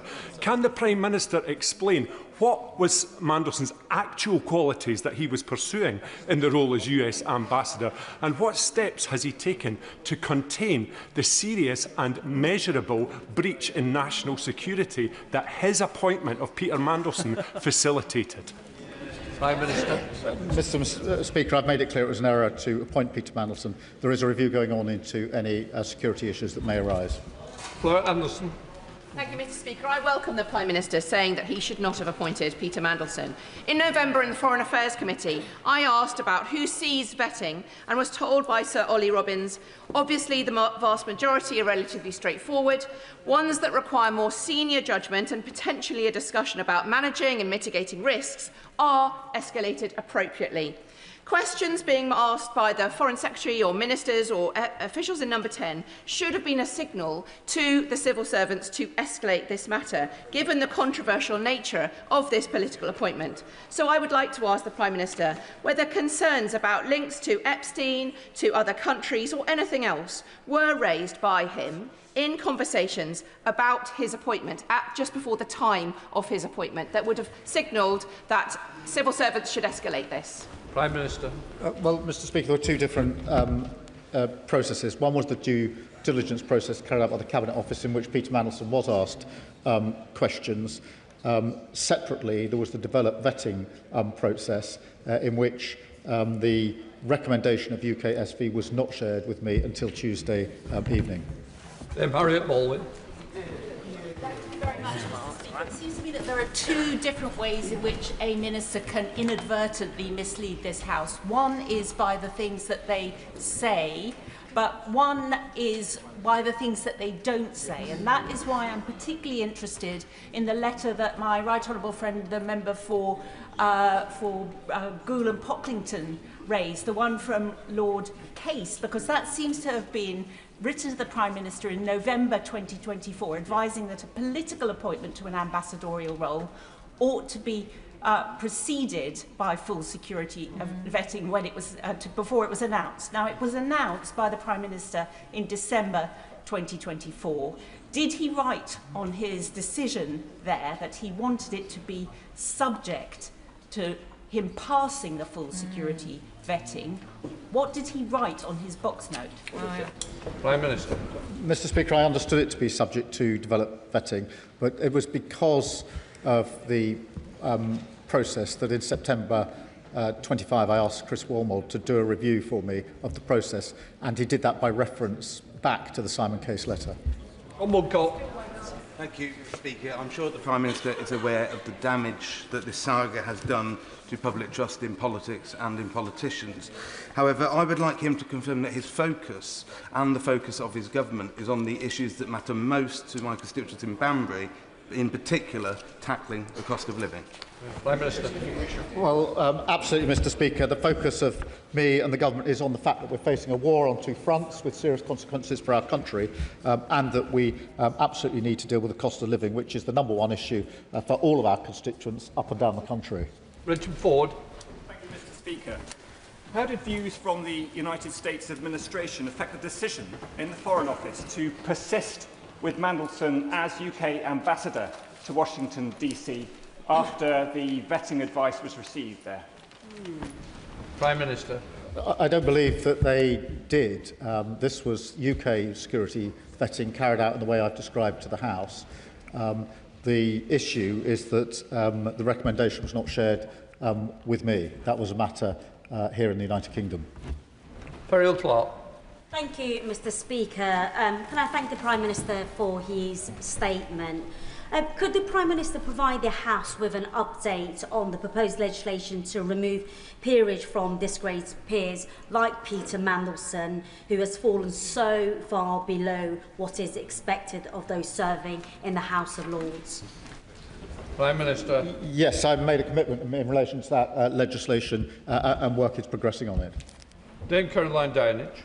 Thank you very much, Mr. Speaker. At the risk of stating the obvious, the Prime Minister has based his defence today and over this whole sorry saga around his claim that he wasn't told. He wasn't told that Mandelson failed security vetting. In fact, he said 11 times in his statement that he wasn't told.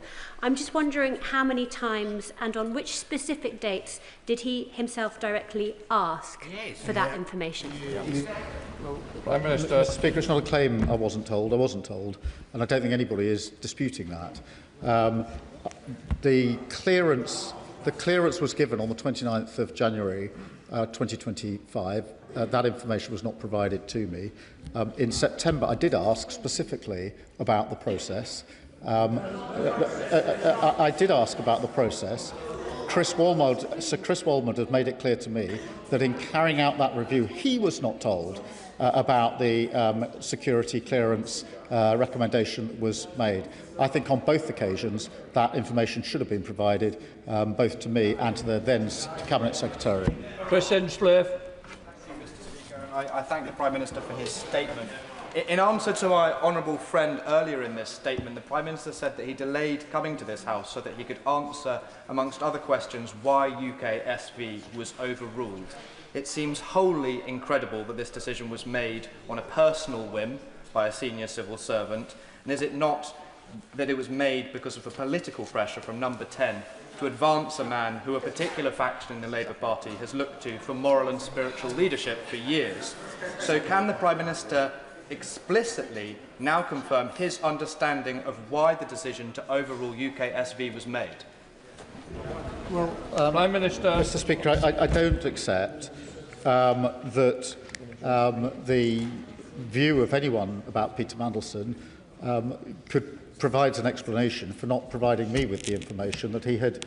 The recommendation was not to grant him security clearance. We're talking about a very serious issue on a very sensitive case. I clearly should have been given that information, whatever the pressures that are always there in government every day. Robert General. The Prime Minister's aides briefed that he's furious, angry Starmer.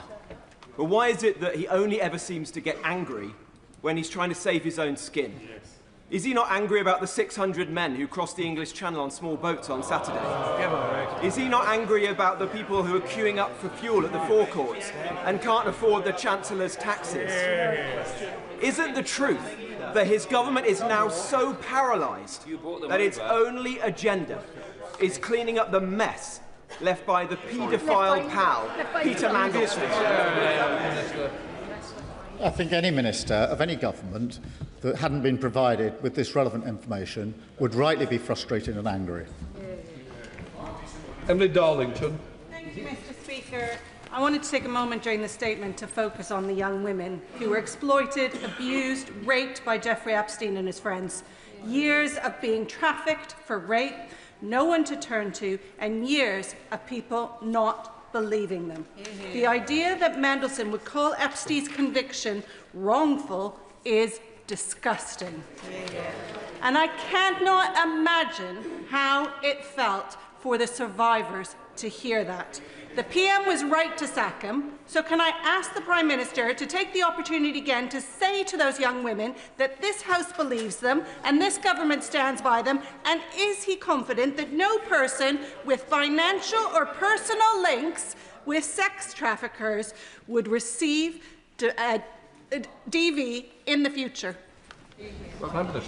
Can I thank her? And she's right to focus on the victims in this, and that's why I started this statement by making it clear that this was a judgment error on my part, and the apology I have made is to the victims, because I know the impact that this will have had on them, who have already suffered so very much.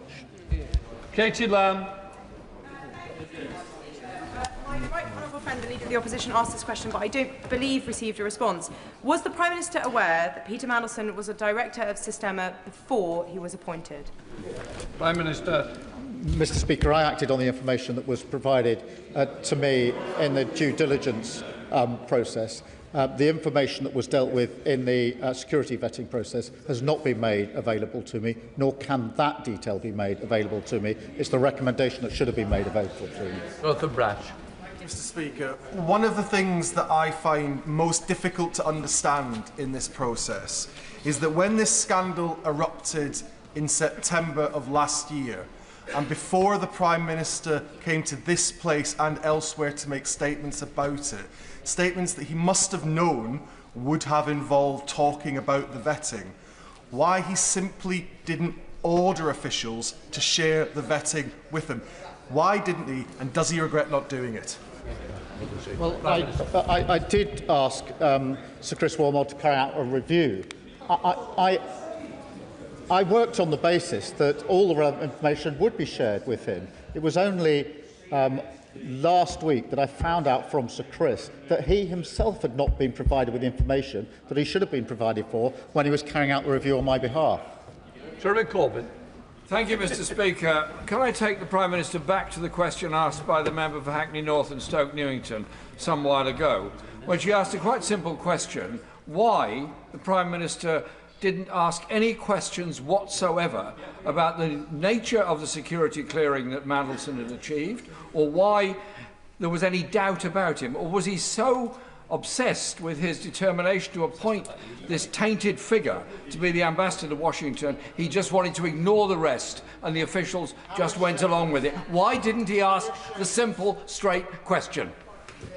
Mr. Speaker, Peter Mandelson was given security clearance, and that was clear to everyone, including myself. What I didn't read, he was given clearance. He was cleared. He wouldn't have started the role if he hadn't been given clearance. As soon as it came to my attention last week that that was against the recommendation of UK SV, I did ask for the information I've now put before the House. Melinda Ward. Thank you, Mr. Speaker. We all agree that Peter Mandelson should never have been appointed, and the Prime Minister has said this clearly and consistently and taken responsibility, including by apologising. That is the right thing to do. Can the Prime Minister give further assurance that the Government will continue to comply with the humble address in full? Yes, I can give that assurance. We will. John Lamont. We got that. Thank you, Mr. Speaker. The Prime Minister said various things over the course of the last few weeks and months, which have now turned out not to be true around the vetting process of Peter Mandelson. Does the Prime Minister accept he inadvertently misled the House of Commons? Yeah. Prime Minister. No, I did not mislead the House of Commons. I accept that information that I should have had, and information that the House should have been before the House, but I did not mislead the House, and that's why I've set out the account in full. Anybody else? Jacob Collier.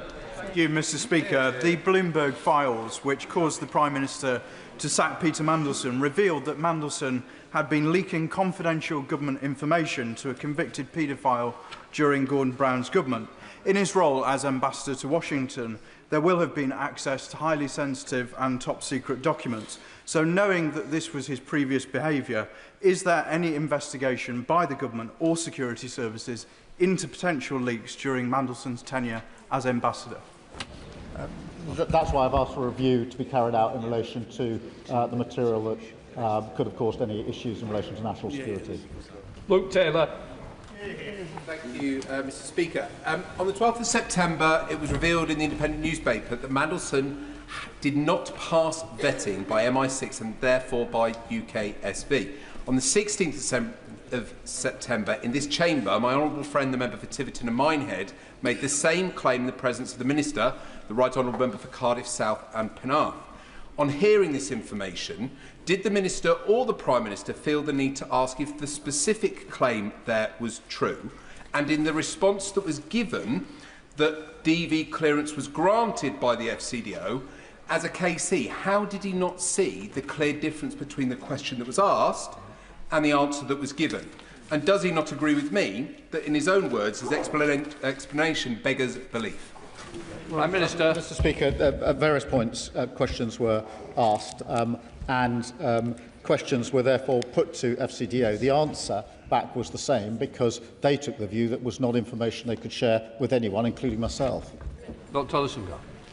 Thank you, Mr. Speaker. Early today, NBC released an interview with hospice worker Rachel Benavides, who was 22 years old when she became one of the victims of Jeffrey Epstein's abuse.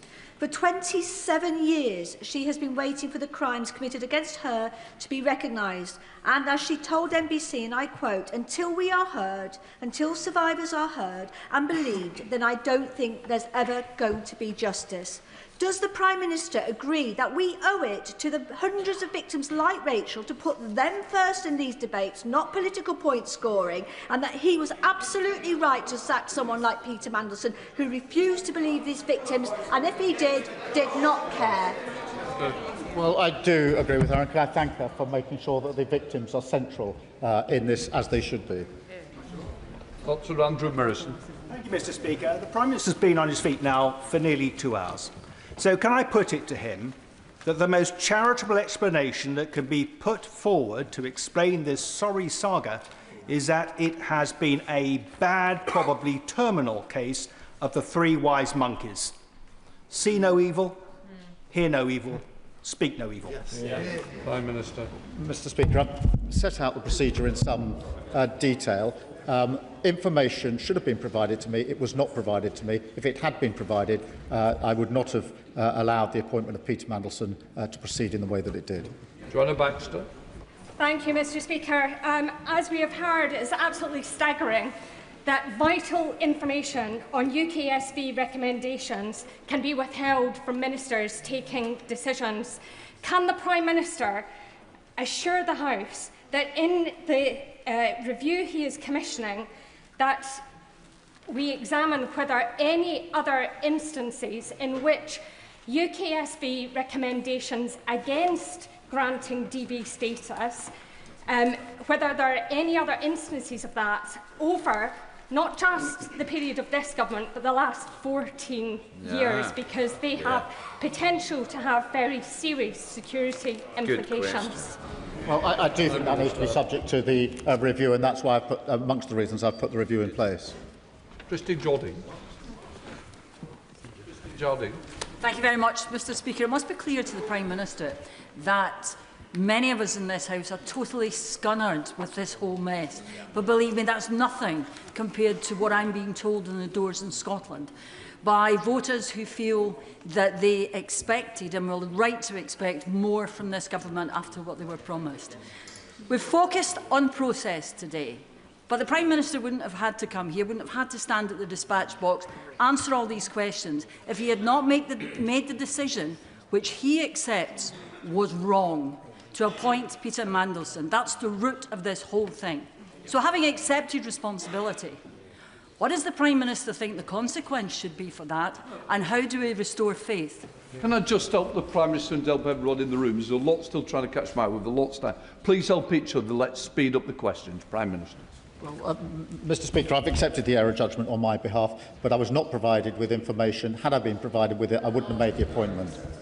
Kim Johnson.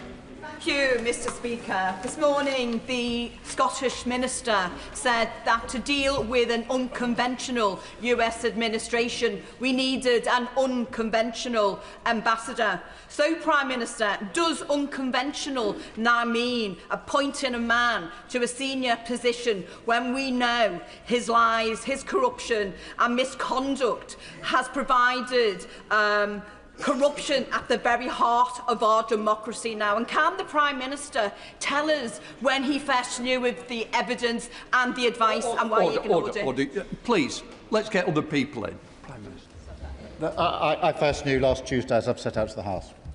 John Mayo. Thank you, Mr. Speaker. Now, for the third time of asking, at the time when the Prime Minister appointed Peter Mandelson as ambassador, was he aware that he had been a director of Sistema?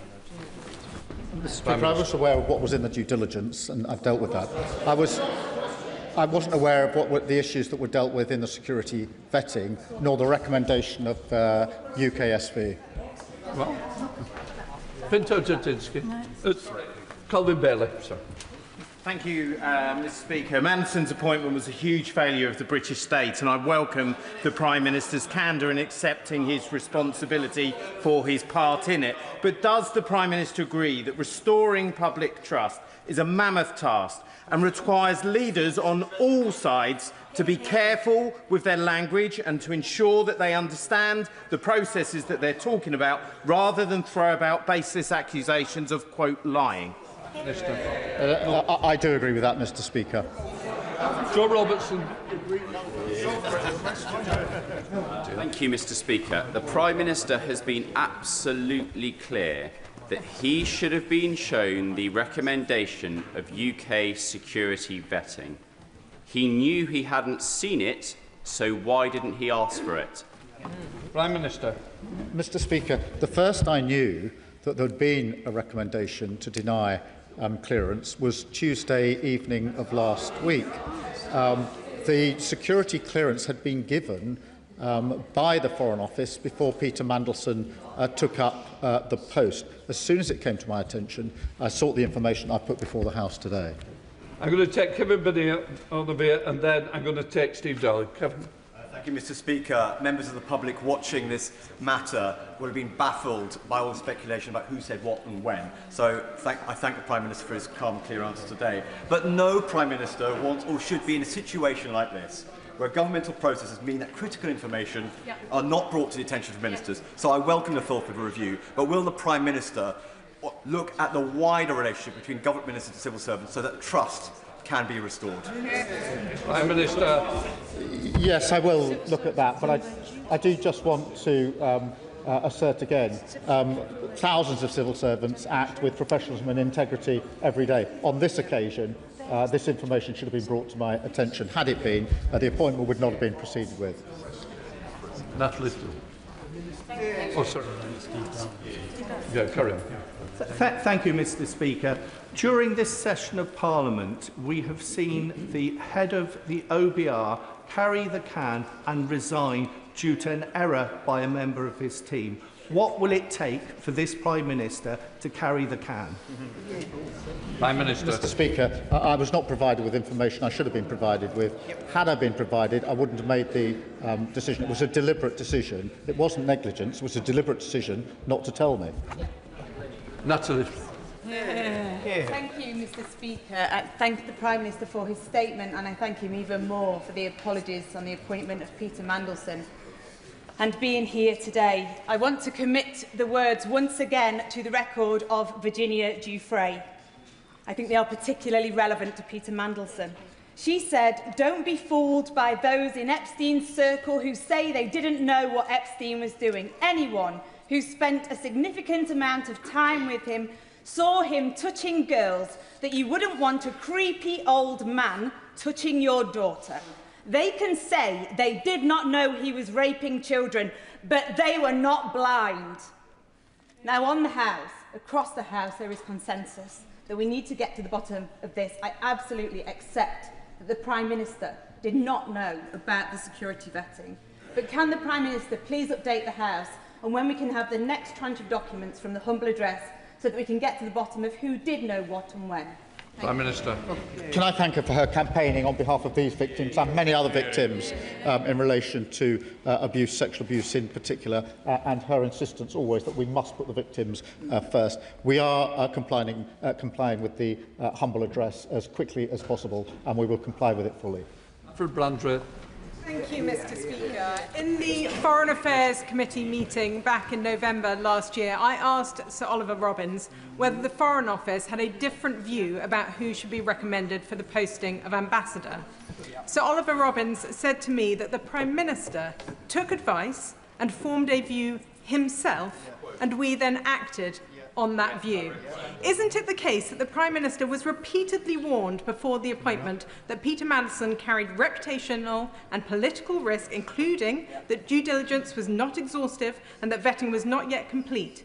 And yet he chose to proceed regardless, announcing the appointment, overriding civil service advice and putting our national security at risk. Prime Minister.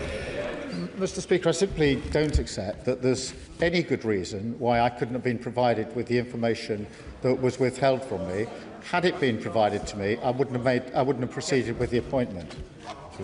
Alison Taylor. Thank you, Mr. Speaker. Can I thank the Prime Minister for such a clear and comprehensive statement? I'm sure the whole House is grateful to him for doing so.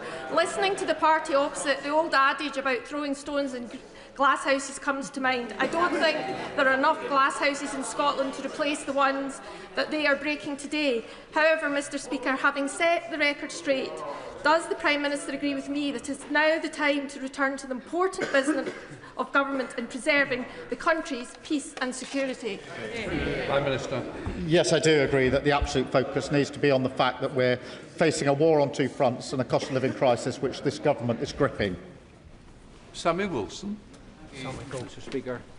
The Prime Minister has told us that the Cabinet Secretary gave him bad advice, Peter Mandelson lied to him, and the Foreign Office didn't tell him anything. He's really in danger of being known as the mushroom Prime Minister, kept in the dark and fed. I don't know if I'm allowed to say it, Mr. Speaker. So I'm not saying it. But is the question not that he wished to remain in the dark? He knew in September there was a security vetting. and yet he never asked about it until April of this year. Surely that's an indication that he was quite happy to be kept in the dark because he'd made his mind up anyway. Prime Minister. No, Mr. Speaker. What I did was ask for the process to be reviewed.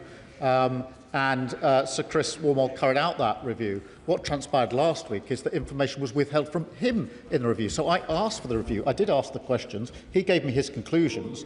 What neither he knew nor I knew was that he too was not told the relevant material in the course of that review. Whereas, Mr. Speaker, and I welcome the Prime Minister's statement, and I've sat here and I've listened today to one Conservative member after another preaching at us about standards of honesty and integrity. Can the Prime Minister remind us whether these are the same Conservatives who voted to change the rules on standards investigations in November 2021 just to get their colleague Owen Paterson off the hook? And can he remind us whether or not the Leader of the Opposition chose to abstain in that debate? It's not relevant, don't worry. Brendan O'Hara.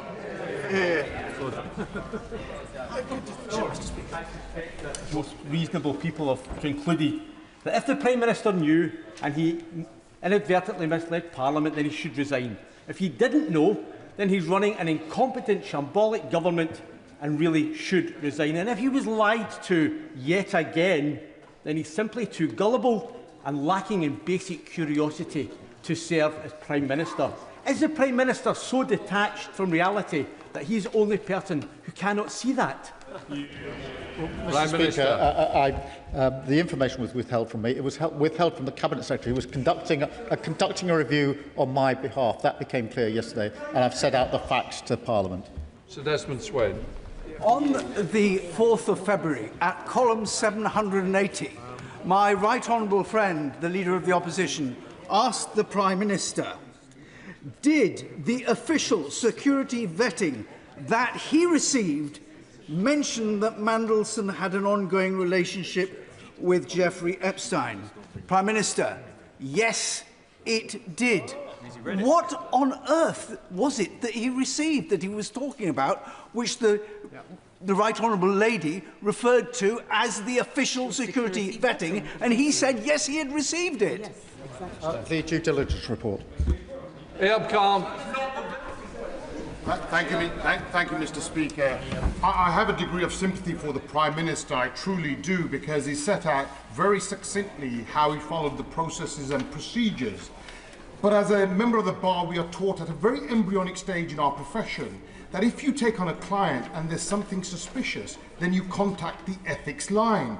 As a member of the Bar and King's Counsel, that would have been a trait that he was all too familiar with. So can the Prime Minister answer the basic question for the British public? Why didn't he take that basic step? Peter Mandelson was granted developed vetting clearance by the Foreign Office before he took up post. It was only last Tuesday that I found out that that was against the recommendation of UK SV. Joe Morrissey. The Times reported last week that you repeatedly sought assurances from the FCDO that Peter Mandelson had passed security vetting. Is this correct? And when did you seek these assurances? Prime Minister. Mr. Speaker, he got DV clearance before he took up his post as ambassador. That clearance was given by the Foreign Office. I found out that was against the recommendation on Tuesday evening of last week. Helen Maguire. Speaker, I have two brief questions. Was the decision not to give Mandelson DV the view of the head of security in FCDO, or only that of Olly Robbins? And secondly, what information did the Prime Minister know after sacking Peter Mandelson that made him change the appointment process so that, I quote, now an appointment cannot be announced until after security vetting is passed? It seems odd to me that this decision was made if the Prime Minister didn't know that Peter Mandelson had failed the vetting process. So what key information did the Prime Minister know then that made him review the appointment process? Well, the decision to grant clearance was made by the FCDO. After, in September, it became clear to me the answers to the due diligence that Peter Mandelson had given were not truthful, and that's why I set in place the various reviews that I did, and also changed the approach in relation to when developed vetting checks are carried out. Dave Mandel. Thank you, Mr. Speaker.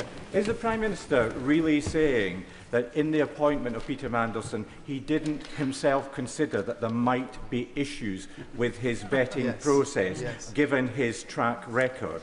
And isn't it even more incredible that he then didn't query whether there had been any issues with that vetting process? Prime Minister. The fact of the matter is he was given developed vetting clearance before he took up his post as the ambassador, and that was a decision that was taken by FCDO. Zara Sultan. Speaker, in September, the Prime Minister stood at this dispatch box and told the House he had full confidence in Peter Mandelson, a man whose relationship with convicted paedophile Jeffrey Epstein was public knowledge. The Prime Minister knew and backed him anyway. Now he claims he had no idea that this twice-fired government minister had failed MI6 vetting, despite journalists putting that directly to Downing Street that very same month. Mr. Speaker, we all know that the Prime Minister appointed Mandelson because he owes his job to him. He appointed him, he defended him, and now he claims to know nothing. He is gaslighting the nation. So let's call this out for what it is. The Prime Minister is a barefaced liar, and if he had any decency left... No, order. Sit and leave. Leave now.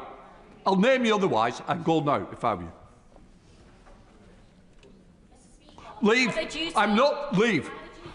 I've no name. I've given the option to leave. I'd leave if I were you very quickly. Move before I read it and give me one option. Right, give me that. You have no duties. It's my duty to carry out and control this House. One chance. Do you want to leave now or not? Right. I name Zara Sultana. Minister, I beg to move that the said member, be suspended from the House. Mr. Speaker, call Jane Kitchen. Jane Kitchen. I beg to move that Zara Sultana be suspended from the service of the House. The question is that Zara Sultana be named and leave this House. All those in favour? Aye. Leave. I'm sorry you've done this. I really am. Right. Come on, Rebecca Paul. Thank you, Mr. Speaker. 7 months ago, 7 months ago, a national newspaper ran the story that Mandelson had failed security vetting. So how is it even possible that no one in number 10 knew until last week? Prime Minister. A number of inquiries were made. Questions were asked of FCDO, and the answer they gave was the same. They did not disclose to me or anyone in number 10 that UK SV had recommended against clearance. Dr. Pinkerton. Thank you, Mr. Speaker. When the Prime Minister asked his officials in January 2025, as he surely did, perhaps with an element of surprise in his voice, so Peter actually passed his security clearance, did he? What was the scenario that then unfolded? Did Sir Olly Robbins declare, "I'm sorry, I can't tell you, Prime Minister, I'm not at liberty to say"? Did he actively seek to mislead the Prime Minister by simply saying, "Yes, Prime Minister"? Or, as seems more likely, did that scenario never take place because the Prime Minister never thought to ask? Mr. Speaker, what happened in January was that developed vetting clearance was given by the Foreign Office. That was the simple fact of the matter. It was only last week I found out the further circumstance I've now set out to the House. Paul Holmes. Thank you, Mr. Speaker. In the box note to the Prime Minister dated the 11th of November 2024, the former Cabinet Secretary, Simon Case, advised the Prime Minister that before appointing a political appointee, he should get security clearance before announcing. The Prime Minister ignored that advice. The Prime Minister's response in that box note is redacted. So I asked him a very simple question. What was his answer on that box note, and will he publish what he said?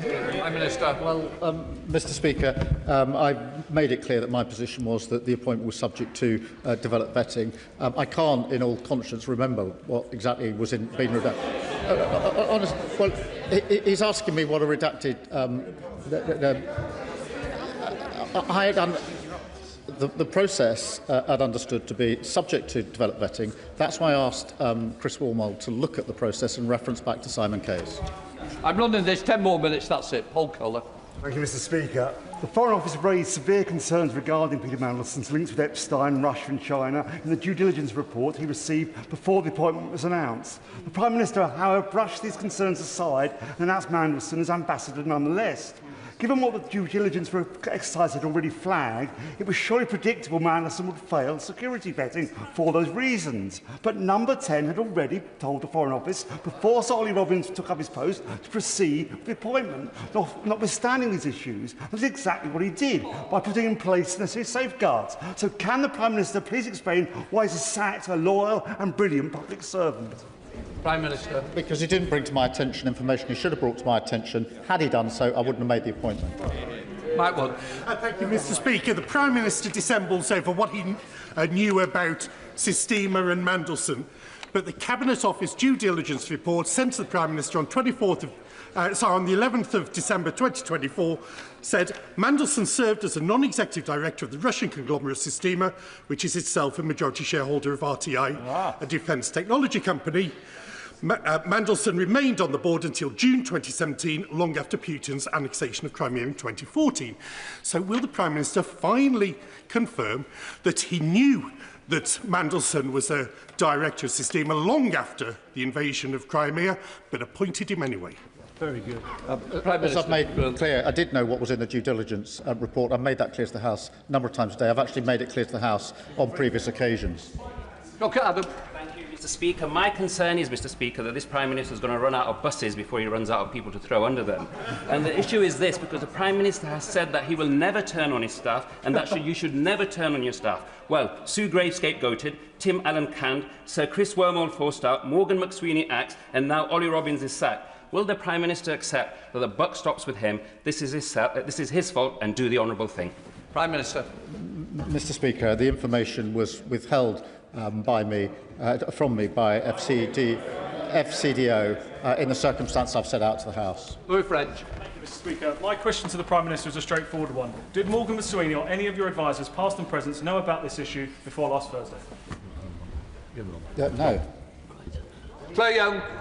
Mr. Speaker, to override the outcome of the developed vetting process, the FCDO must have been under pressure from someone. Ditching a tried and tested ambassador for a high-risk one seems odd behaviour for a Prime Minister who claims to be so fond of proper process. So whose idea was it, and who was applying the pressure? Mr. Speaker, can I just reject the idea that any pressure is a good reason not to disclose to the Prime Minister that UKSV recommended against clearance for a very senior, sensitive appointment. I simply don't accept that that's an adequate reason, whatever the pressure. Dr. Kieran Mother. The Prime Minister is suggesting that the idea the security services had concerns about this appointment was a bolt out of the blue to him 2 weeks ago, despite the fact it was on the front page of a national newspaper in September. But my question is not about the vetting file, because we all know the answer the Prime Minister is going to give.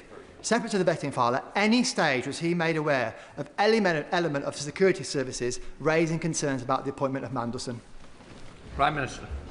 No, Mr. Speaker. What I knew was that security clearance had been given by the Foreign Office in the way I've set out to the House. Saoirse Eastwood. Thank you, Mr. Speaker. My constituents in Lagan Valley and across Northern Ireland and across the UK will be disgusted that we have spent this amount of time discussing this issue when it should have been put to the fore the first time it came in the press. Does the Prime Minister understand that every time we do this and we go through this, we destroy the reputation of this place, no matter who the government of the day is? Your party don't even stand for election in my neck of the woods, so this is not party political. This is about protecting the reputation of this place. Do you understand? Prime Minister. That's why I wanted to give the House all the relevant information, which I've given at some length this afternoon. Good job. Thank you. So we have now established that the Prime Minister did indeed know that Peter Mandelson had been a director of Systema when he appointed him. Why on earth would the Prime Minister be so reckless with our national security to do that? Prime Minister. Mr. Speaker, I've made it clear that I knew what was in the due diligence. I've also made it clear that FCDO granted security clearance before Peter Mandelson took up his post. John Milne. Thank you, Mr. Speaker. There's a simple question that we still don't have an answer to. Did Peter Mandelson fail his vetting procedure because of his relationship with Jeffrey Epstein, or was it some other reason as yet undisclosed? Prime Minister. Mr. Speaker, the information that was fed into the review and the reasons for the review is protected because otherwise the integrity, this is not a Peter Mandelson issue, it's the integrity of the process. What I don't accept is that that means I can't be told the recommendation that comes out of it. Rebecca Smith. Thank you, Mr. Speaker. I wonder if the Prime Minister knew the difference between the due diligence information from the Cabinet Office and the security vetting that hadn't taken place when he appointed Peter Mandelson on the 18th of December. Prime Minister. I did know the difference. Pamela Pettigal. Thank you, Mr. Speaker. After years of sleaze and scandal under the previous government, the Prime Minister promised integrity and accountability. But my constituents in Stratford-on-Avon are not seeing change. They are seeing more of the same, a continuity government where warnings are ignored and standards slip. Why should anyone believe that he is still capable of delivering the change that he promised? Prime Minister. Mr. Speaker, I made sure the relevant inquiries were made so I could put the full picture before the House. That is the approach that I've taken, as members have seen this afternoon. Graham Stewart. Thank you, Mr. Speaker. This is a humiliating day for the Prime Minister and for the House and for the whole country. And yet, even still, Mr. Speaker, the Prime Minister isn't being open with us. He's relying on some later inquiry when the Cabinet Secretary told him in writing, in the official briefing, that he must seek a vetting prior to the appointment of a political appointee. That's true, isn't it, Prime Minister? And can you give a straight answer, just for once? As I say, the process was that the appointment was subject to developed vetting checks being carried out. Had I been made aware of the recommendation of UKSV, I wouldn't have made the appointment. What I did after the event was ask Sir Chris Wilmot to look back at the process, which he did according to and by reference to the Simon Case letter, and he assured me the process had been carried out properly. Kruger. Mr. Speaker, if Olly Robbins could and should have provided this information to the Prime Minister at the first opportunity, as he's said today, surely the same applies to Cat Little and Antonio Romeo and the Cabinet Office officials who sat on this information for nearly a month before bringing it to the Prime Minister when The Guardian started asking questions of number 10. So surely, why does he accept that they needed legal advice to do what he is saying should have been obvious? He sacked Olly Robbins for not bringing him that information immediately. Why are they still in post? Mr. Speaker, they acted entirely appropriately. They came across the information as part of the humble address exercise. They took legal advice on who it could be disclosed to and disclosed it to me as soon as they got that legal advice. That was the right thing to do. And about subjective. Thank you, Mr. Speaker. On the 4th of February, Peter Mandelson was notified by the Appointments and Interchange Officer from the FCDO that he required strap-level access in addition to his DV. He started the role on the 10th of February. On what date did Peter Mandelson receive strap-level access? Prime Minister. I don't know the precise date, but I'll endeavour to find out. Law. Mr. Speaker, given it's widely known Peter Mandelson was maintained a friendship with convicted paedophile Jeffrey Epstein, close links in both China and Russia in terms of business, sat from 2 government posts. What I really want to ask the Prime Minister is this. What are the unique, defining human qualities of the man I've just described that so attracted to you that he should be politically appointed as US Ambassador? And why now is he still defending him behind process instead of calling out what's wrong and taking the responsibility and resigning? I'm not defending him behind process. I'm setting out the process to the House.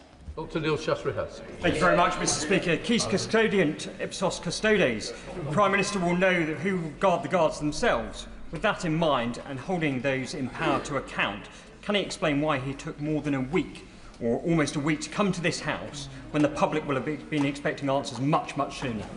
Prime Minister. Because I wanted to know who took the decision, the basis upon which they took it, and who knew about the decision, so I could set out a full account to the House, which is what I've done this afternoon. Alistair. Does it come to this, Mr. Speaker, that this House and the country is being asked to believe that though he is the Prime Minister, making the most critical diplomatic appointment that the United Kingdom can make, that he, the Prime Minister, in the midst of the raging controversy that provoked, never asked if his nominee had been security vetted. Isn't it that is staggering and incredible? And when it comes to our National Security Advisor, what was his role? What does he know? Could the House be told that? Mr. Speaker, attention on the process began very much in September 25 when the Bloomberg emails were published. That is when I agreed with the Cabinet Secretary to carry out a review of the entire process. And I've set that out at some length this afternoon. David Reid. Thank you, Mr. Speaker. The Prime Minister has chosen to blame his officials for this debacle. So can he confirm that he knows the names of the FCDO civil servants that made the decision to override UK SV on the 29th of January 2025, yes or no? And has he made the decision to suspend them all from duty pending a full independent inquiry? Yes or no? Mr. Speaker, I've set out the facts to the House this afternoon. I have ordered a review by Strader and Fulford of security vetting so that if any further changes are needed, we can put them in place. Sir Wrigley. Thank you, Mr. Speaker. I understand that Peter Mandelson's vetting clearance was conditional on him being accompanied to meetings with former clients such as Palantir. Will the Prime Minister clarify why there is no record of his and Peter Mandelson's meeting with Palantir in Washington, and will he tell the House what it was all about? Prime Minister. Mr. Speaker, that was a routine meeting in the course of a visit I was on in the US. Honourable. The Prime Minister is repeatedly telling us that he either was not told or he was not allowed to be told. But what culture has the Prime Minister created around him and across the civil service that no one felt that they could or should tell him this sensitive information? Prime Minister. I remind her that in the last 2 weeks, my senior officials have brought this to my attention, which they have. Before The Guardian, they brought it to my attention on Tuesday evening. That is what led me to ask further questions and make this statement to the House. Joshua Reynolds.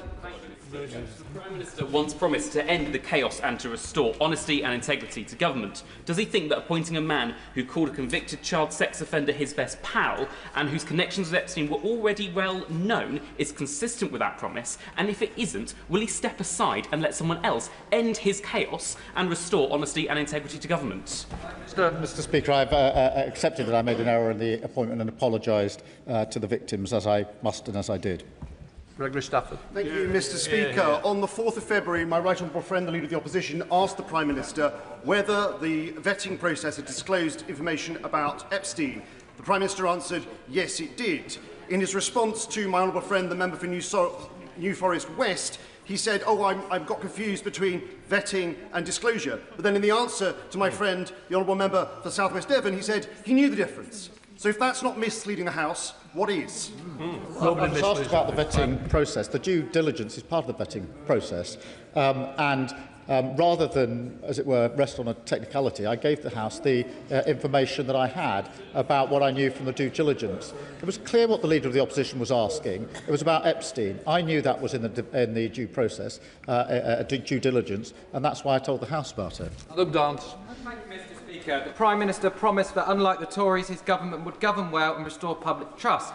Yet this whole sorry Mandelson saga has reinforced the belief in Yeovil and beyond that no government or politician can change. Can the Prime Minister explain to my constituents why he annoyed the then Cabinet Secretary's advice to get the security clearance before he confirmed Mandelson as ambassador? Prime Minister. Mr. Speaker, I've dealt with that issue on a number of occasions. Right, that completes the number of questions. We'll let the front benches change over.